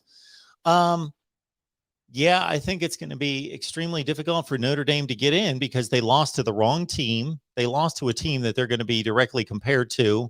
Plus, you're right. The one time that Notre Dame prior to last season made the playoff, they had to go undefeated to make it, and they were still only a 3 seed. And then last year, of course, they made the playoff because they were, for one season, a member of the ACC, and ironically lost the championship game. But yeah, I think Notre Dame should be penalized. And when I say penalized, I don't mean banned from the playoff, but it should be more difficult for them to be selected because they chose not to be in a conference and not play a conference championship game. The last thing I'll say about that is I have always defended Notre Dame's schedule. They schedule tough. Now, that has changed a little bit now with this ACC contract. So traditionally, Notre Dame is scheduled as tough as anybody in the country.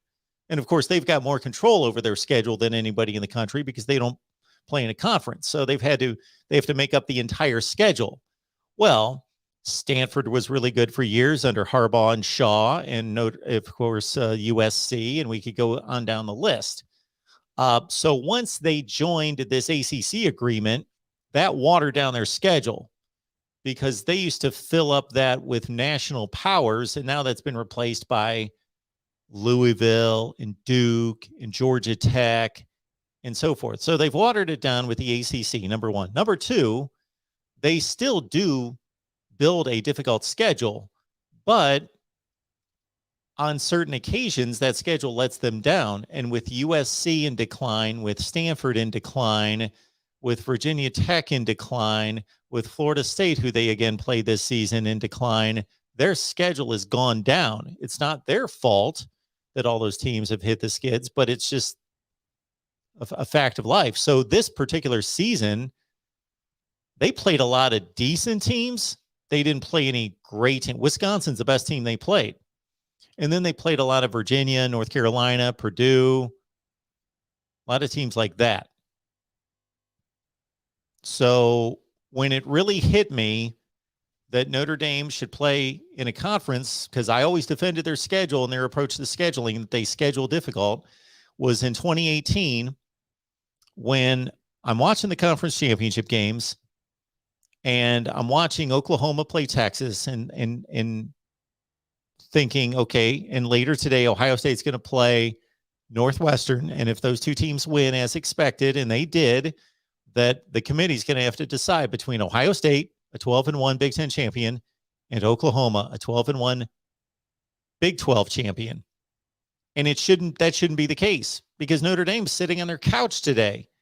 Those two teams have to go play really good teams in conference championship games and put their season on the line. And Notre Dame's playing one less game, and they're sitting on their couch today when they should have been playing the ACC championship game against Clemson that day. That's what should have been happening as it did last year. So that's my knock against Notre Dame, and it should be more difficult for Notre Dame to make the playoff. I'm glad that we see close there. My other question was, this is sort of a long question, but I'm going to try to break it down. So let's say, for example, Ohio State, right? Ohio State has always relied on their offense, like most of the year, to get them through difficult situations. I think except for the Nebraska game, say most likely. And teams like Georgia are the complete opposite, usually relying on their defense, knowing that they don't have to go up and put up like 60 points to win, right? So next week, I feel like it's a positive, the fact that there has been close games for Alabama where they needed their offense to step up and then they needed their defense to step up. How do you feel about that? Well, I believe that sports history, and specifically football, is full of situations that we've seen, much like what's coming up this Saturday in Atlanta, where we've seen one team just roll through its schedule and whip everyone.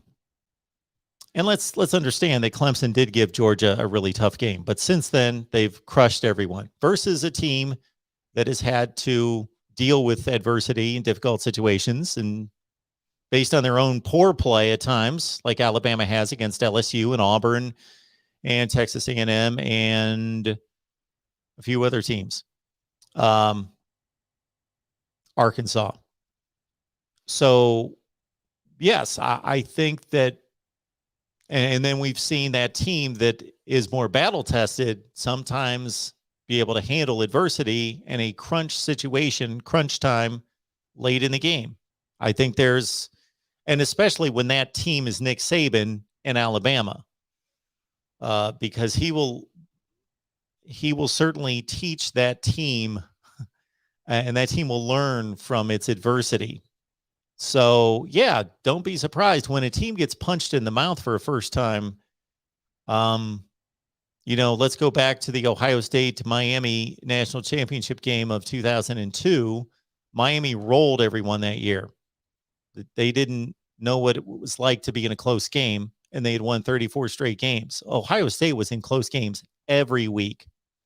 And we've seen this a number of times. And sometimes when a team gets punched in the mouth for the first time, they don't respond really well. And when another team's battle tested and just used to playing in those kind of games every week, it shows.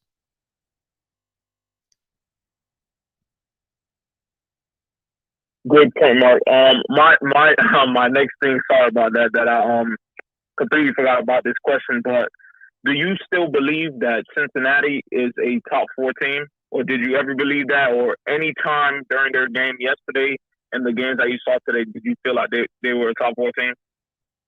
I do not believe that Cincinnati's one of the 4 best teams in college football. No.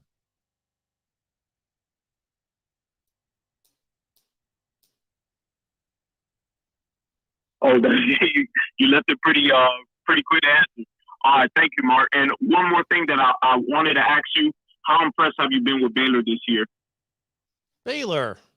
I saw Baylor play Oklahoma State. That was one of their losses. I saw some of the game against Oklahoma. They held them to 2 touchdowns. I'm impressed with Baylor. I've seen them play a few other times. Yeah, I think Baylor's a top 10 to 15 team in the country.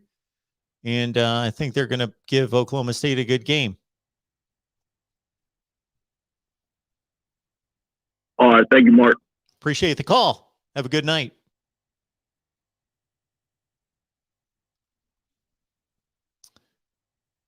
Before we take our next call, we'll get to a super chat here. We appreciate this coming in from Dylan George. LOL. There's way too many LOLs for me to articulate there, but there's a lot of them. So he's laughing quite a bit here, is Dylan.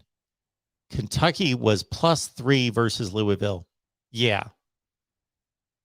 This has routinely been a matchup in recent years that I have pounced on when it comes to both betting and predicting. The Lamar Jackson season at Louisville when he won the Heisman Trophy comes to mind. Kentucky was a really good football team, really solid team. And they whipped up on Louisville and Lamar Jackson. This happens most years. Kentucky coming out of the SEC. I stated this to somebody recently on one of the call-in shows, and many of you who hate the SEC may not like this, but when in doubt, take the SEC team. Yeah, that was a dumb line. Dumb betting line. And I probably should host some type of segment, post a segment each week, really pinpointing those Vegas lines that I really like. And that was one of them right there. I believe I've got another super chat I don't want to miss. And then we will take our next call. Wow. A lot of comments. A lot of comments.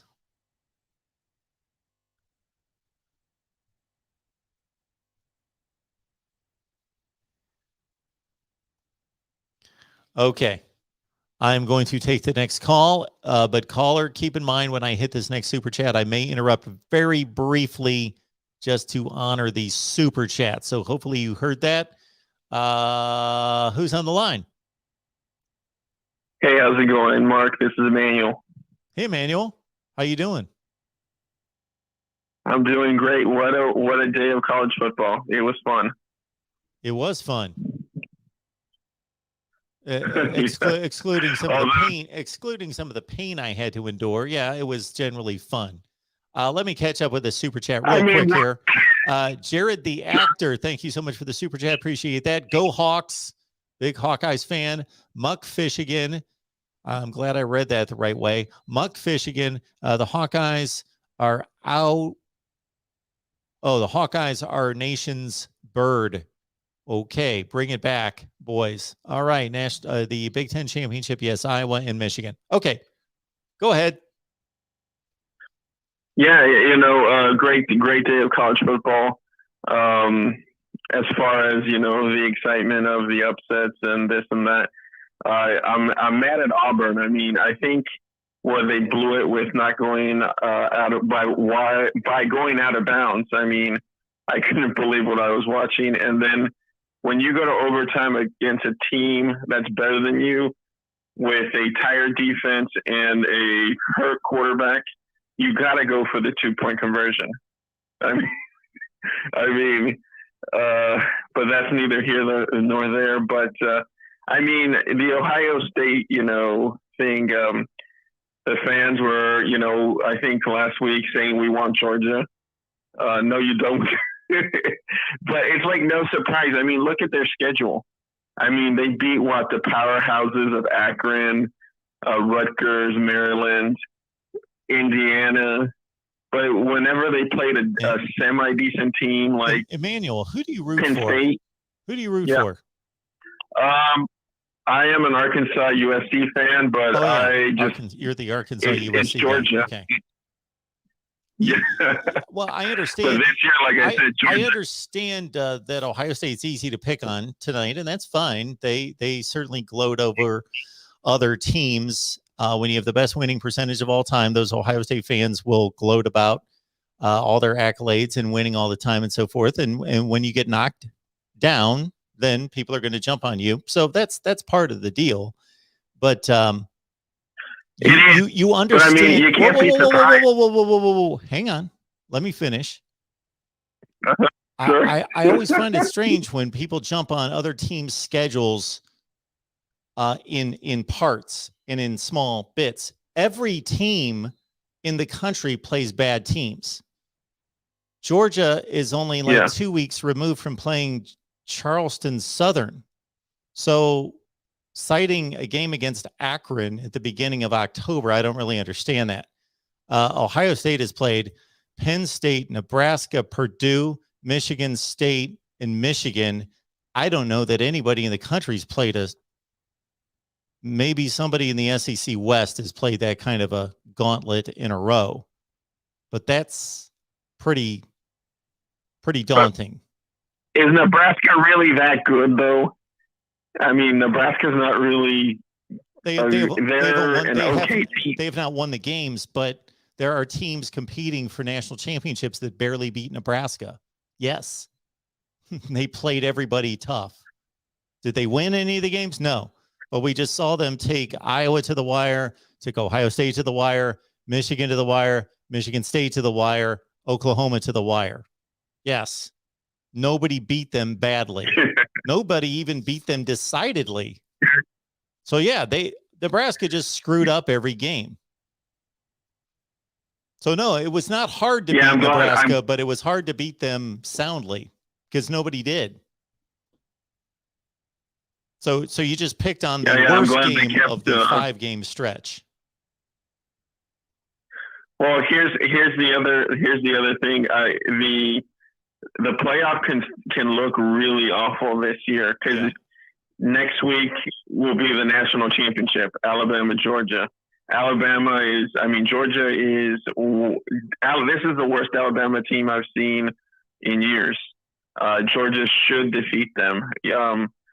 I think the best thing to happen is if Alabama can pull a miracle and beat Georgia, but they're going to get crushed, I believe, next week. So you're going to have Georgia at number 1. You're going to have Cincinnati at 2. You're going to have Notre Dame at 3, and you're going to have Michigan at 4, which will be one of the worst college football playoff ever. Well, if Michigan wins the Big Ten championship game and the committee has Cincinnati and Notre Dame ranked ahead of Michigan, they are insane. I know that they're doing a pretty marginal job, sometimes good, sometimes not so good. I have many times in which I back them and support them, and other times call them out for being completely insensible. But in that case, nonsensible, I believe. I think I screwed up that word 3 times. In that case, if they've got Notre Dame and Cincinnati ranked ahead of Michigan, then and they're supposed to be a resume-based committee, then they're not doing their jobs.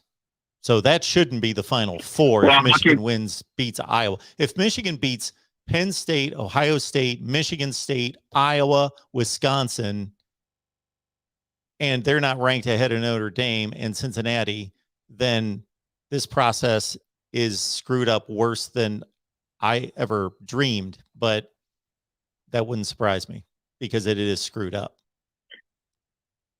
Yeah, I'm going off of the rankings right now because Georgia's 1, Ohio State's 2, Alabama's 3, Cincinnati 4. Michigan just beat the number 2 team in the country by 2 scores. They should go right past anybody in front of them not named Georgia. Okay. So you think that Michigan will, when the ranking comes out, will be above Cincinnati? Yes. They were above them just a week ago. I think they just flipped them this week. Yeah. Right? Yeah, they just beat Ohio State. They beat the number 2 team in the country. They beat Ohio State worse than Cincinnati beats Tulsa and SMU and all these other teams. Not SMU, they killed SMU, but there's about 3 or 4 crappy teams on Cincinnati's schedule that Michigan beat Ohio State worse than Cincinnati can. Cincinnati's really going to luck into this whole thing based on playing really good football for 1 week. They might have they should have just played a 1-game season and just rested and played the playoffs, because we're judging everything just based on them not tripping up against this horrendous schedule they play and beating Notre Dame, which they went out and won the game. So, and they played well, but everybody else has to play. I cannot prove this, but I don't believe Cincinnati would have come anywhere close to getting through Nebraska, Purdue, Michigan State, Michigan, Penn State, or anything. Let's take Arkansas's schedule. Would Cincinnati make it through Arkansas's schedule? No, not the way they performed against the likes of Tulane and Tulsa and Navy. Nope. I agree, but I think that if Georgia wins next week against Alabama, which I believe will happen, the playoff will be the least competitive playoff in maybe ever. Like I said, if you don't have because usually in the playoff you have at least Clemson, even when Alabama was, the best team in the country and just looked unbeatable. You had at least Clemson that was like, well, hang on, Clemson can give them a run for their money. But you don't have that this year, so it's going to look like Georgia Georgia, Cincinnati, Notre Dame, Michigan, if Michigan wins next week, because I agree with the other caller. They're on upset alert because, I mean, they won such a big game. They're emotionally high. Next week will be a kind of a letdown as far as emotions go, even if they win that conference championship. But let's say they lose, in Oklahoma State would probably end up at 4.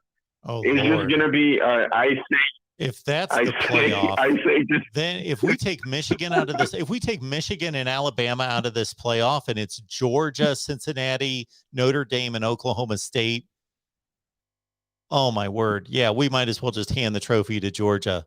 We might as well hand it to them anyway, but especially if it's those 4, oh my word, it will be the worst playoff ever. Yes.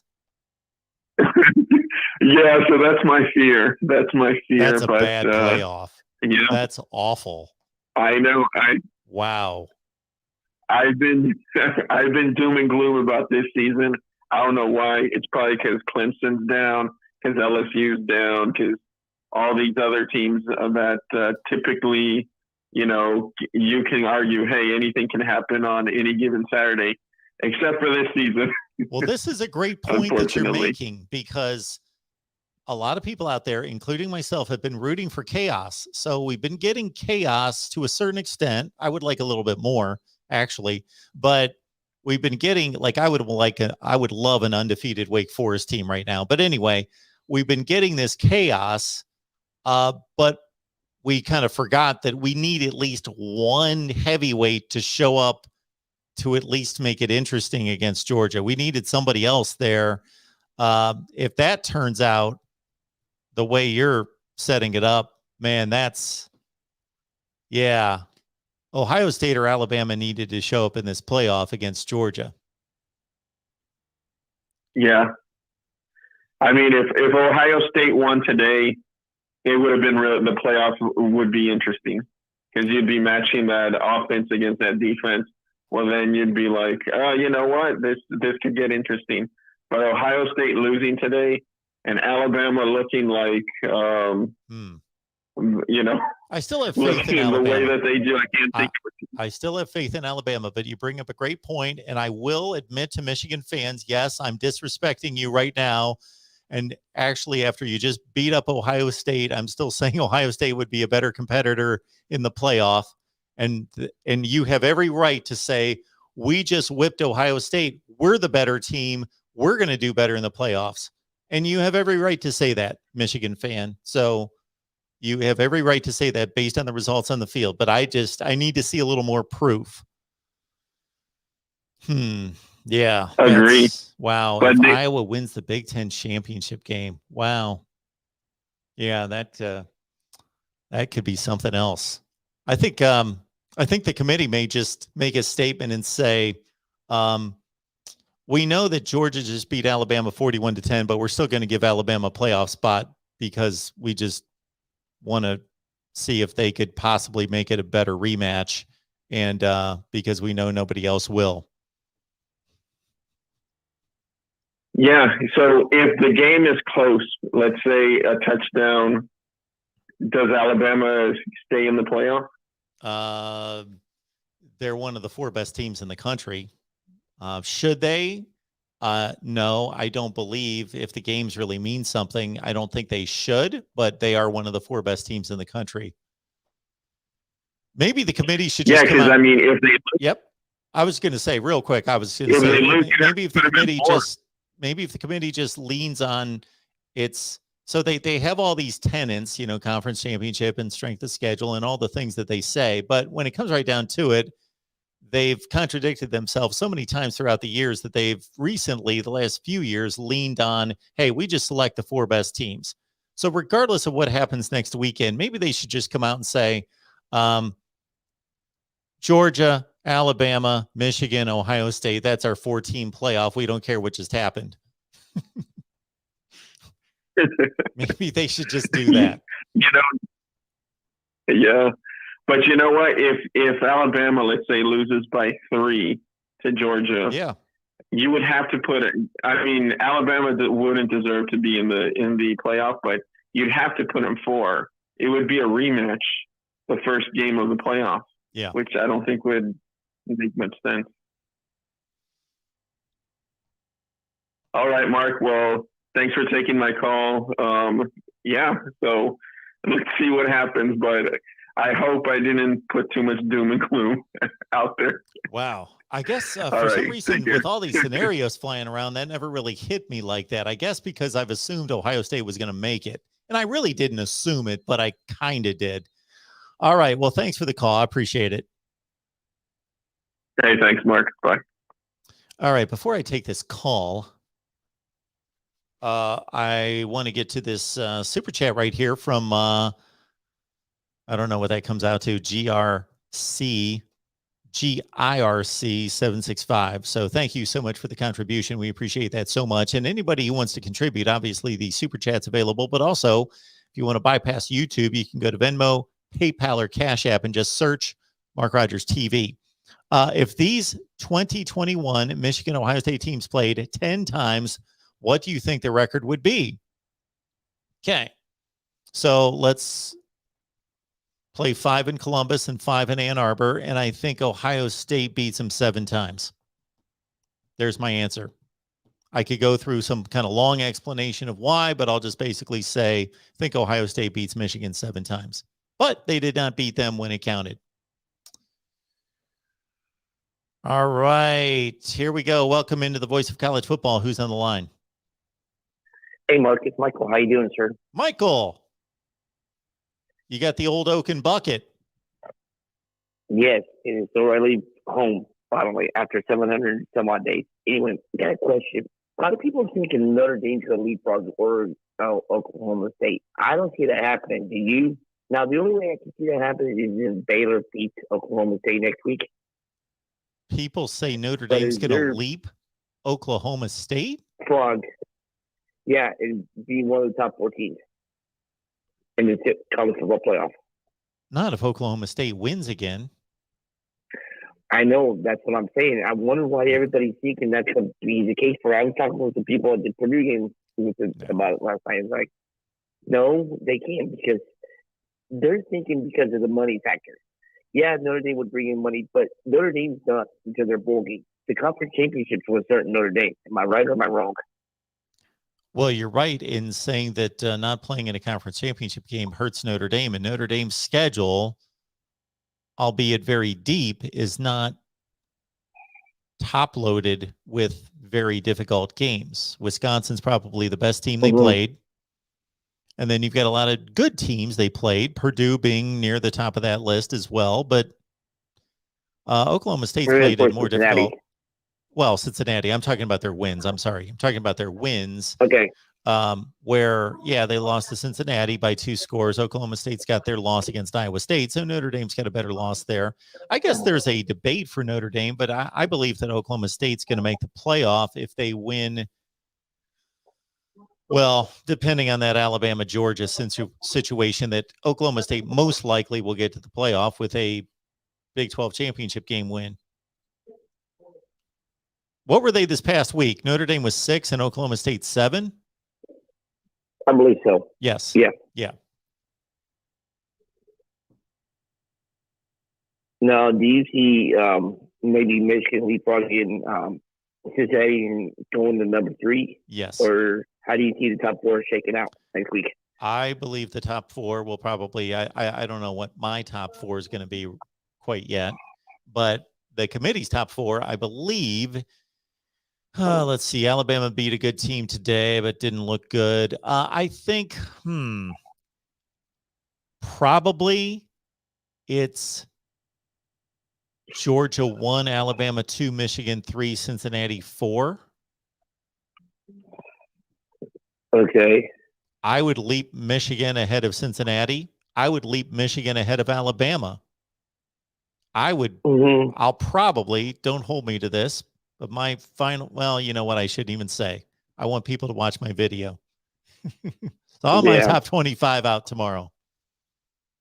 Don't make us wait till 7 o'clock tomorrow night, though, Mark. Well, I'll try not to. It depends on what's going on during the day. Sometimes I get it done early. Sometimes I've got to factor it in a little bit later. I know how you get. Yeah, I know how you get enamored with the NFL too on Sundays.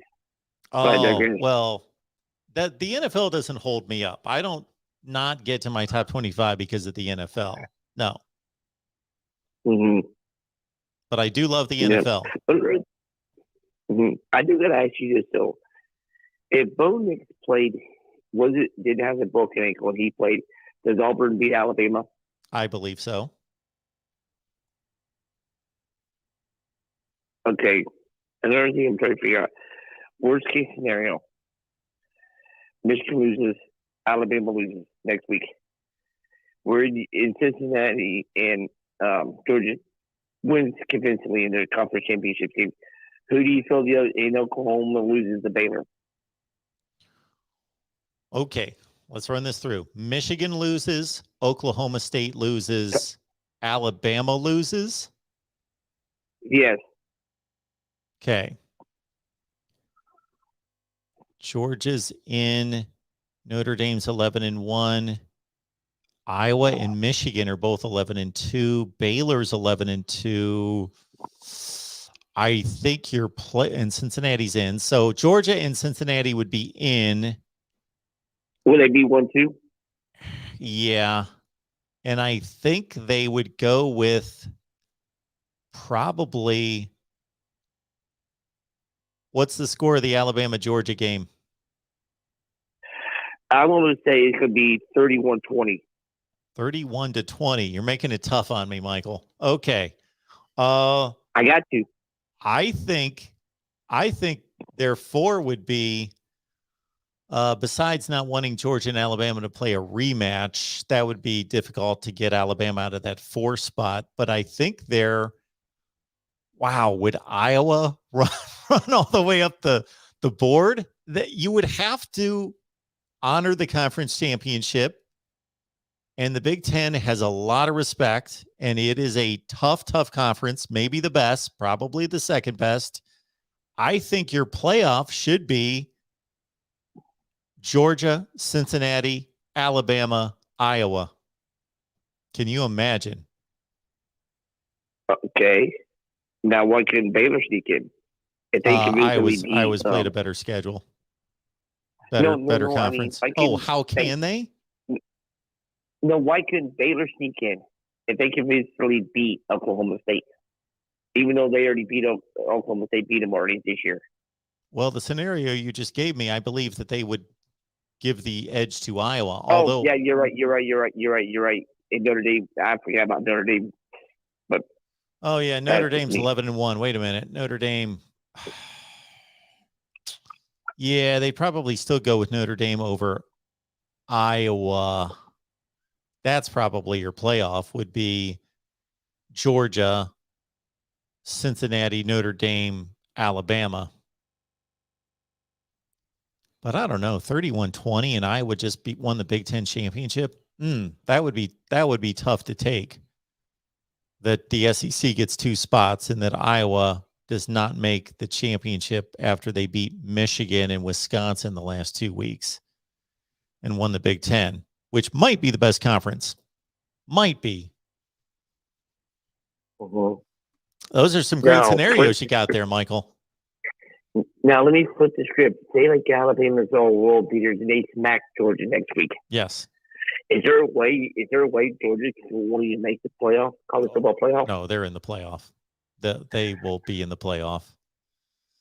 Even though they can say, like, all right, take Alabama wins convincingly, like 35-7. Yep. Michigan wins, and Oklahoma State wins, and Cincinnati wins.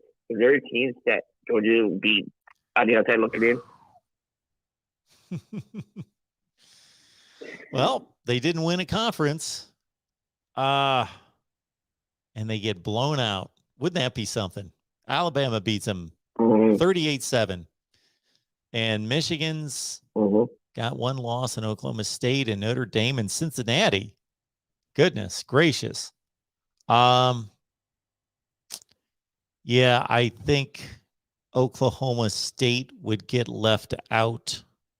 I think your playoff would be Alabama, Michigan, Cincinnati, Georgia.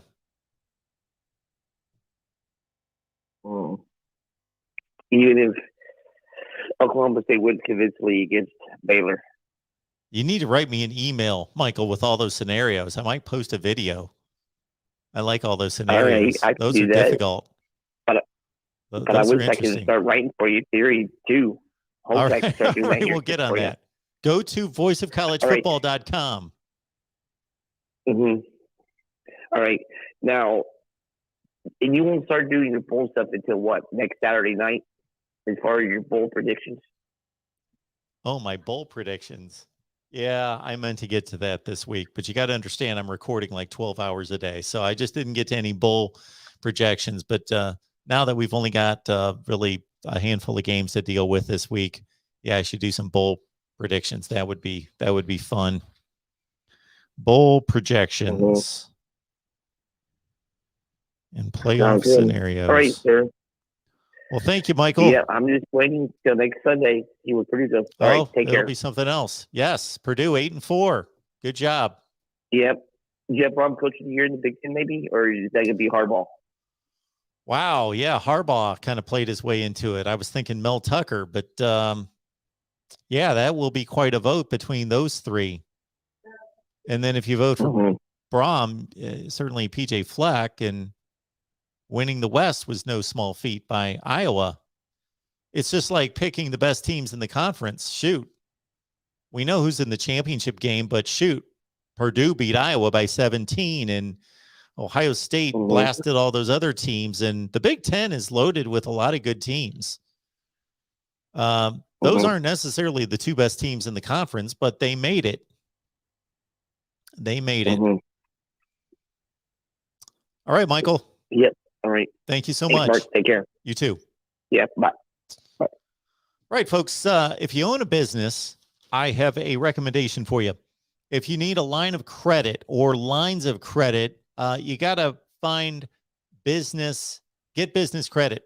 That's the fine folks over there on our YouTube channel there. Get Business Credit. Again, if you own a business, or for a lot of people out there, I talk to people like this all the time. They don't own a business. They don't know anything about it. I don't know much about it, and I own a business. So you can own a business. You can do it. If you've got a dream, if you got an idea, if you got something that you really want to put together and want to work for yourself, you can own a business. So if you either have a business you've started and you need a line of credit, or you want to start a business, but you think I don't have the money for it, my personal credit's not good enough, you can still do it. Check out Get Business Credit YouTube channel right here. And this guy is doing such a phenomenal job. Our friend Josh Van Horn doing such a phenomenal job that his YouTube channels, I am so thankful that our YouTube channel, thanks to your help, is growing, but his is exploding. Mine's growing. His is exploding. And I meant to say ours is growing. That's how I always refer to the YouTube channel here. Our YouTube channel is growing. His is exploding. That is just testament to what a great job he is doing, setting people up, teaching, instructing, letting them know how to get business lines of credit and getting them access to lines of credit at Get Business Credit. It's right here on YouTube. Check it out sometime. He was doing a live stream the other night, and I was online there for a few minutes, for more than a few minutes, like 30 minutes, listening to it. It was very, very informative. If you are concerned about giving away personal information, your social security number, you do not have to do that. Again, if you're starting a business or have a small business or are inquiring about starting a business, check out Josh's channel, Get Business Credit, right here on YouTube. Check it out today. Next up here at the Voice of College Football, who's on the line?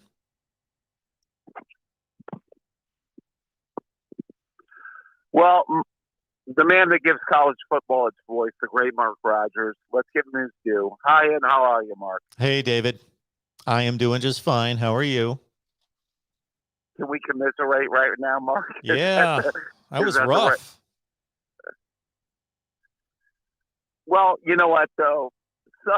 Somewhere in an Iowa movie theater, there's a chubby man that's smiling right now. Can we say that right now, Mark?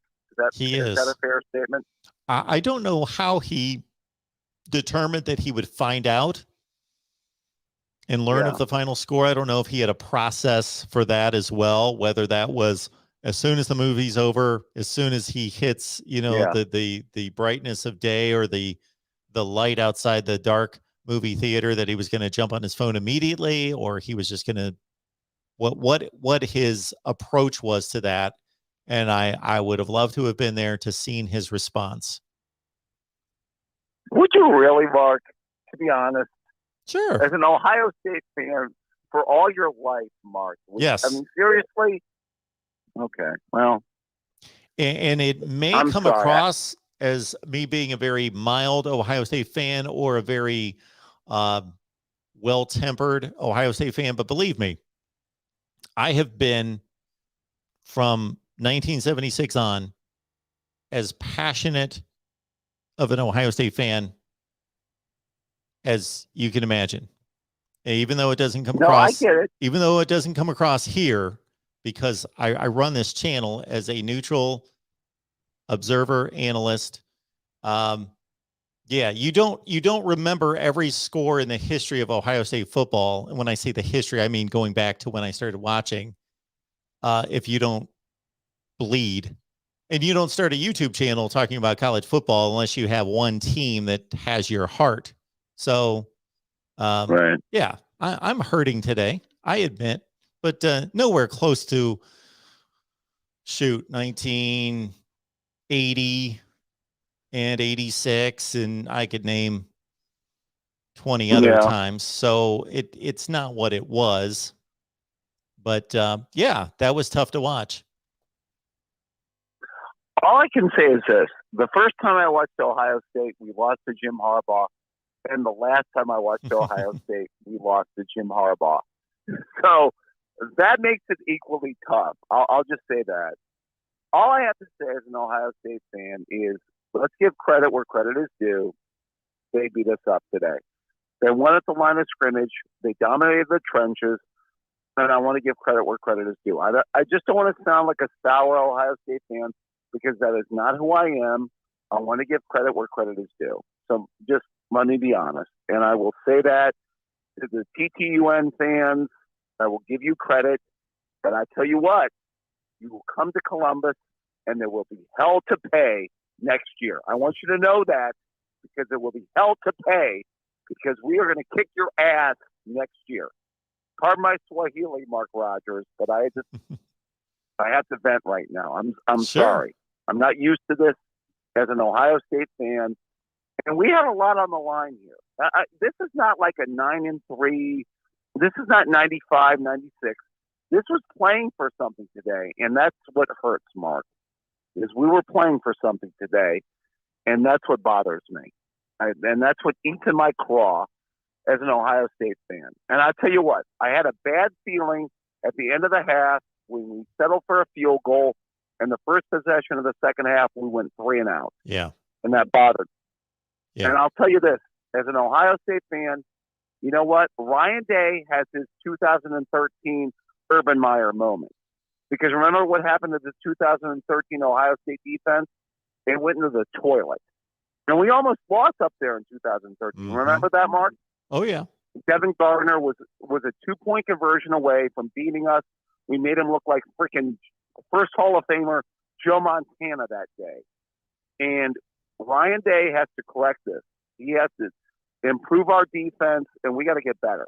We can't let some tailback run up and down the field on us. I'm sorry, Mark. I'm a little bit upset. Sure you are. I'm sorry. That's why I'm here. That's why we've got the phone lines open.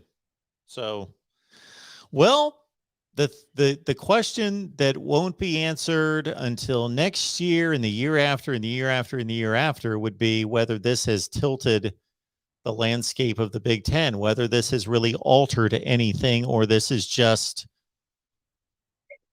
an aberration and Michigan won a game, and a good Michigan team that might be their best team in years and maybe the best team going forward for years. Who knows? Or if this is a new era that is upon us. Well, I mean, I'll say this as an Ohio State fan. Ryan Day is recruiting very well, and I'm not hating on him because I think he's done a really good job as our coach. I do.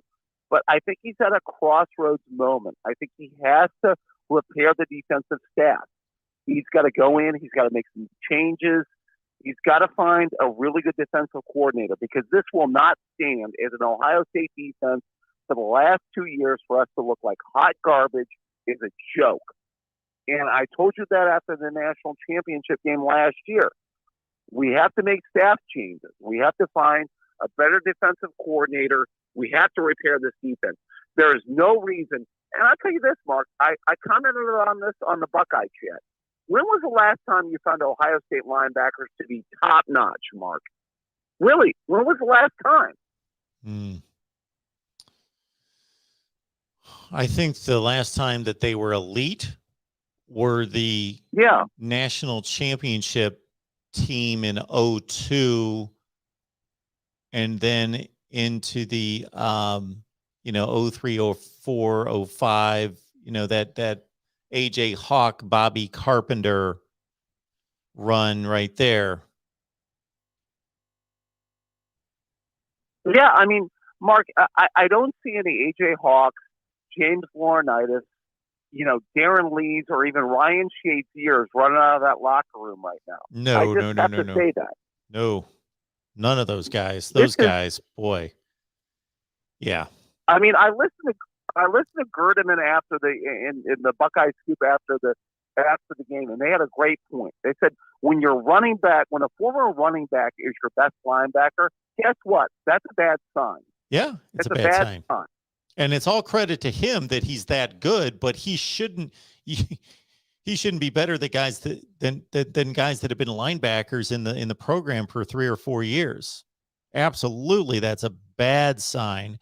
And I would say that the national championship team, of course, of 14, with the aforementioned Darren Lee, on into the Raekwon McMillan 2015-16 teams had good linebackers, and that was the last time that they had a top 10 to 15 unit in the country at that position.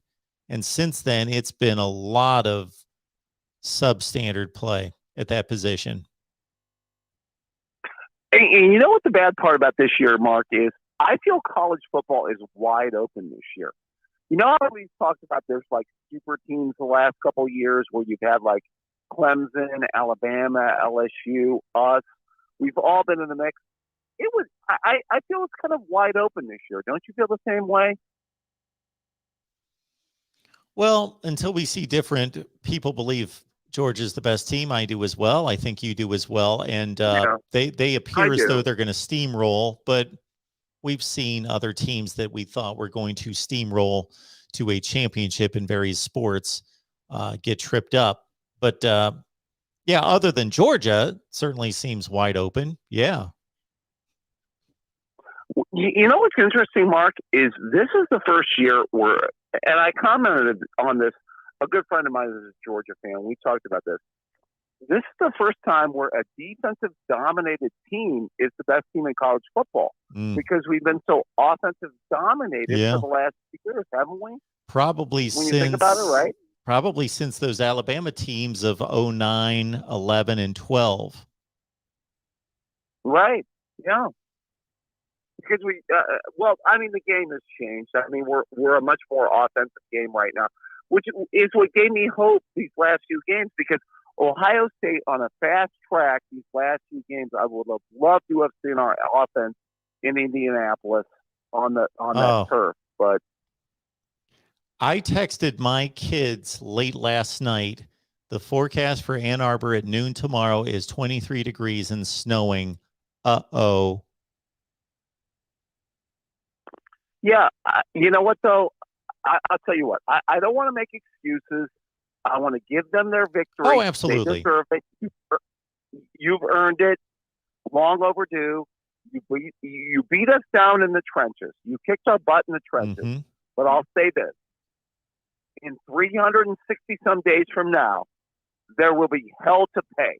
Well, and I'll tell you what, you could tell that to your buddy Steve Dace. Tell that to your buddy Steve Dace. well, I'm not as convicted by that as you are. What's funny, David, is that you're telling me on one hand that you're really concerned about the program, but on the other hand, you're telling me that there's going to be hell to pay in 1 year. Oh, you bet there is, Mark Rogers. Well, that doesn't necessarily corroborate. If you're concerned about this program and the defense going forward, are you expecting Michigan just to cave in next year? No, what I'm confident in is I want to be confident in our coaching staff and their ability to make the changes in the same way that Urban made the changes after 2013, Mark. And he went in, he hired Larry Johnson, he brought in Chris Ash, he improved our defense after that, and we won the national championship in 2014. Remember how that worked out, Mark? Worked out pretty well. I'm confident that Coach Day will make the changes that are going to be needed. And when we see these guys, we see the skunk weasels, 360 some days from now, we are going to kick their butt in Columbus. What do you think? What I was thinking that entire time is that I'm going to ask the impossible question, but these kind of sports debates are always fascinating to me. If Urban Meyer would not have left Ohio State, you wonder what would be going on right now. He wouldn't let this stand, Mark. He made staff changes when he needed to do them. At the end of 2013, he improved our defense. He hired Larry Johnson. He hired Chris Ash, and our defense improved in 2014, and we won the national championship. After we got skunked by Clemson in 2016, he brought in Kevin Wilson, he brought in Ryan Day, and our passing offense improved. What I am saying is, Ryan Day, the ball is in your court right now. You have to make the changes that are necessary to improve our defense and for us to get better. That's all I'm saying. Right? Absolutely. Absolutely. I would think at a place like Ohio State, they would survey the nation to look for the talent on the defensive side in coaching that they would want and pay whatever's necessary. Well, we do what we have to do. You know what? Team Up North, you have your day-to-day, but we will see you next year in Columbus, and we will be prepared, and there will be a day of reckoning. That's all I have to say. As a longtime Ohio State fan, there will be a day of reckoning. We will see you in Columbus a year from now. You can bank on that. Mark Rogers, you have a great show. You're a good man. You have a good evening. I appreciate that, David. Call back anytime. You know that. There will be a better day. Thank you so much. Our man, David Greenshield, taking it hard. As you can imagine, Ohio State fans did not expect to lose this game today. And even Ohio State fans that knew it was going to be difficult, be a struggle, still thought it's still tough to take. And any Ohio State fan, if we went back 20 years and said, you're going to win 17 of the next 20, would you take that? Well, shoot, sign me up right now. Cooper just went 2-10-1. Sure, sign it up. We win 17 out of 20? Yes, let's go. But when you lose one of those, especially when you don't know the future, and this is what is fascinating about this situation in the Big Ten right now and the Ohio State-Michigan dynamic. Is this a one-off, or does this mark a new era?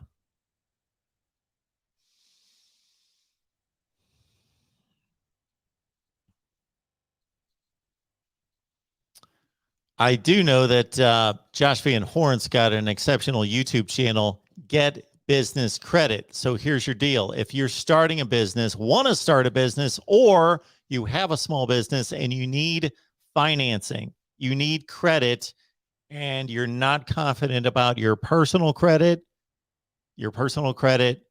don't worry about it. Don't worry about it. Josh has the answers. He will get you in line with different business lines of credit. He will get you access. He will teach and instruct and get you lined up. You don't have the capital to start, you're fine. Head over to Get Business Credit with Josh Van Horn, our sponsor. Please check it out. Get Business Credit for young, growing businesses, for folks like yourself that want to own a business, that have that desire, that idea, and just don't know where to start or where to go for financing. There you go. I got your spot. Get Business Credit with Josh Van Horn right here on YouTube.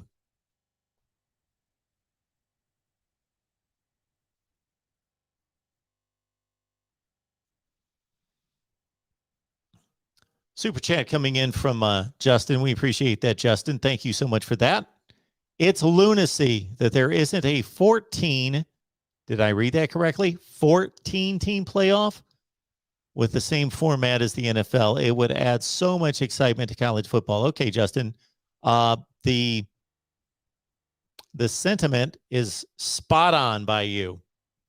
14 doesn't work, though. You can't play a 14-team playoff. First of all, they have 14 teams in the NFL because they're split into two conferences and they have byes. We do not want byes in college football. So, Justin, the sentiment is, again, spot on. Expand the playoff. Not 14 teams, though.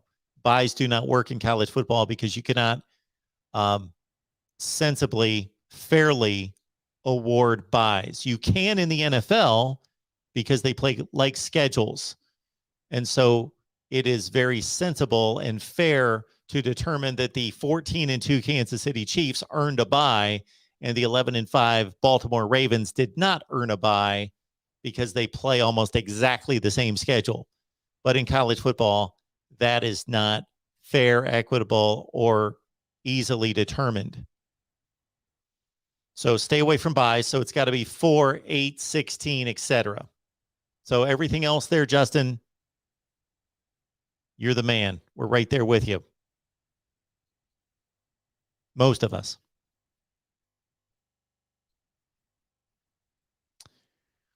The 8-team playoff field, if there was one right now, think about this. Maybe I'll post a video on this one. Here's one for you, Michael. If there was an 8-team playoff right now or a 16, what would that look like? Obviously, we don't know what's going to happen in these conference championship games, but let's say all the favorites win. Georgia wins the SEC.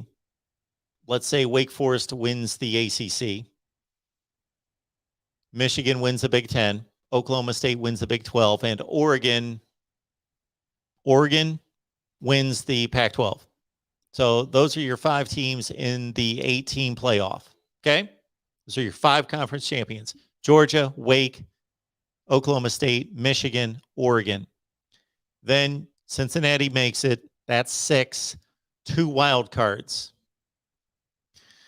Well, that kind of depends on these conference championship games, but it could be it would probably be some mix between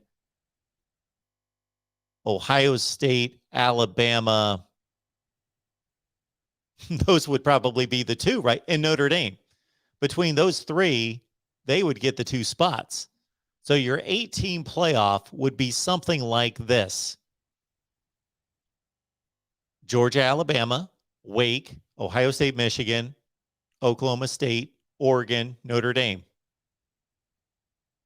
Did I do that right? Is that 8? 2, 3, 4, 5, 6, 7, 8.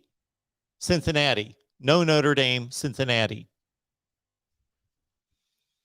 That would be your 8-team playoff if all the favorites won this weekend.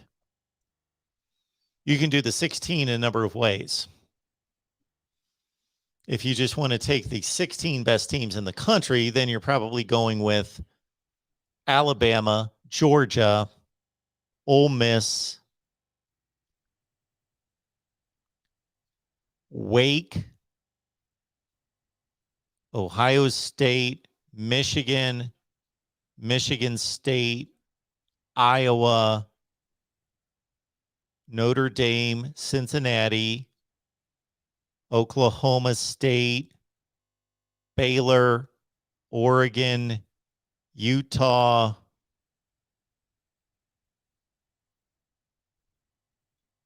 did I miss Ole Miss? Anyway,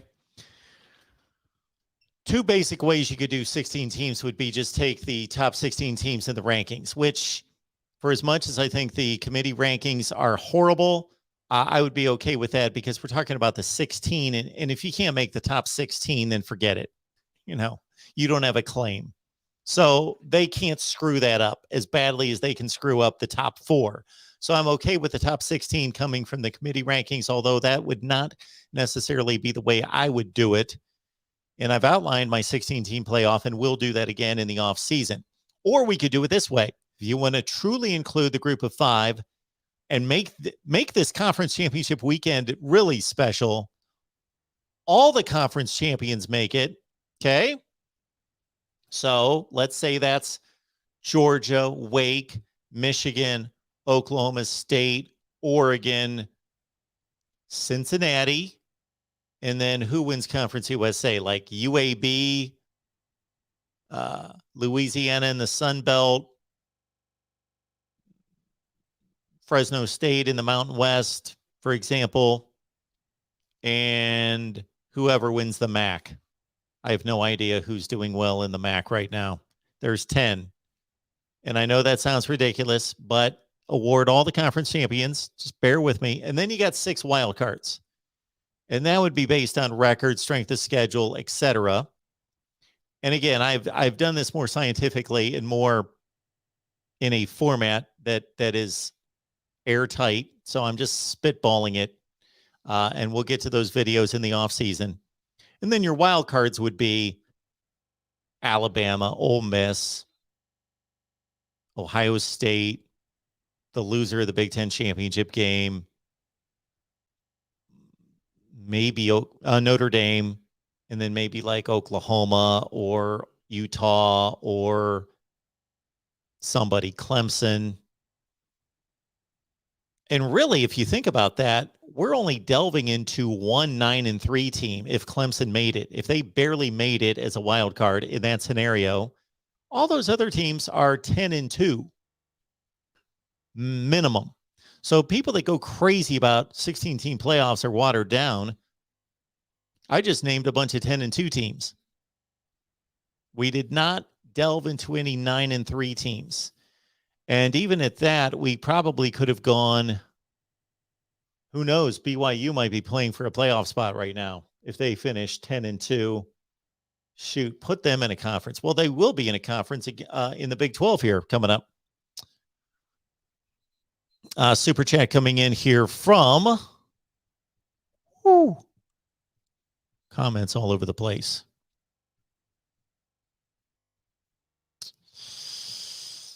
Super chat from, it's in green. I am like going through these comments like a madman.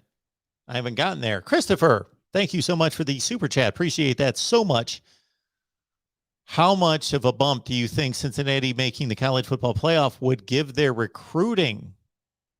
And you think it would have a direct effect on Ohio State's recruiting? Well, not just making the college football playoff, but also having the knowledge that Cincinnati will be joining a conference. And the Big 12 has to be ecstatic about this.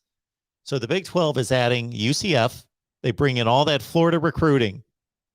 And that huge, massive fan base, not necessarily the fan base, the alumni of UCF and Disney for NIL and Houston.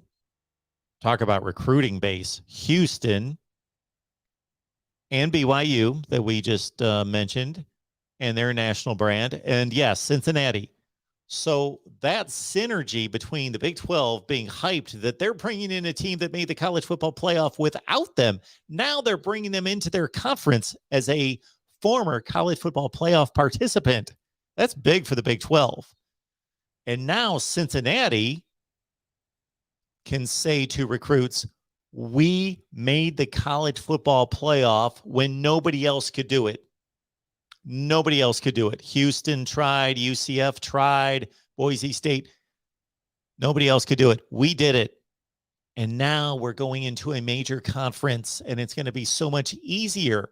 And there is a direct path for us to do it now. Yes, it will help recruiting if they capitalize on it. I don't know if it, I don't know the finances at the University of Cincinnati and if it's built in such a way that they can truly become a power in college football. That would be a fascinating topic. I don't know if, again, they have the structure in place financially and the facilities and everything. But, man, they have made as good a go of it as anyone we've seen in recent years, going back to Boise State and TCU 10 or 15 years ago. We have about 30 seconds left in a USC-BYU game that means nothing, but this is great. College football right here. Jackson Dart, USC. I guess they just turned it over. They were about to score the game-winning touchdown here with 30 seconds left. Let's watch this play. I guess it was a fourth down play in which it looked like the USC receiver made the catch, but he's short. Or maybe he trapped the ball. So USC is going to lose again. What's new?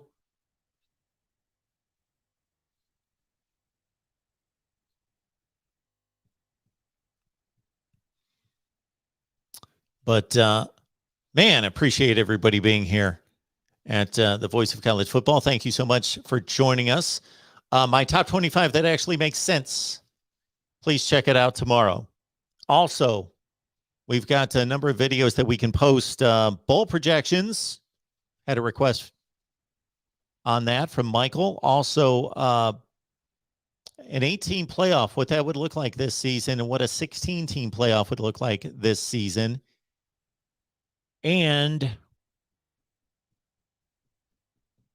also keep in mind, we got conference championship games. And if you've not been around during conference championship week here at the Voice of College Football, meaning maybe you just joined us here in the last year, we will blow it out big time. I'd like to do a live stream with Georgia media, Bama media, getting us all together and just talking X's and O's and rivalry and SEC football. Bam. Same thing with the Big Ten. Michigan, Iowa, let's get all together. Let's do it. We've got our Iowa show every Tuesday night at 5:30 Eastern.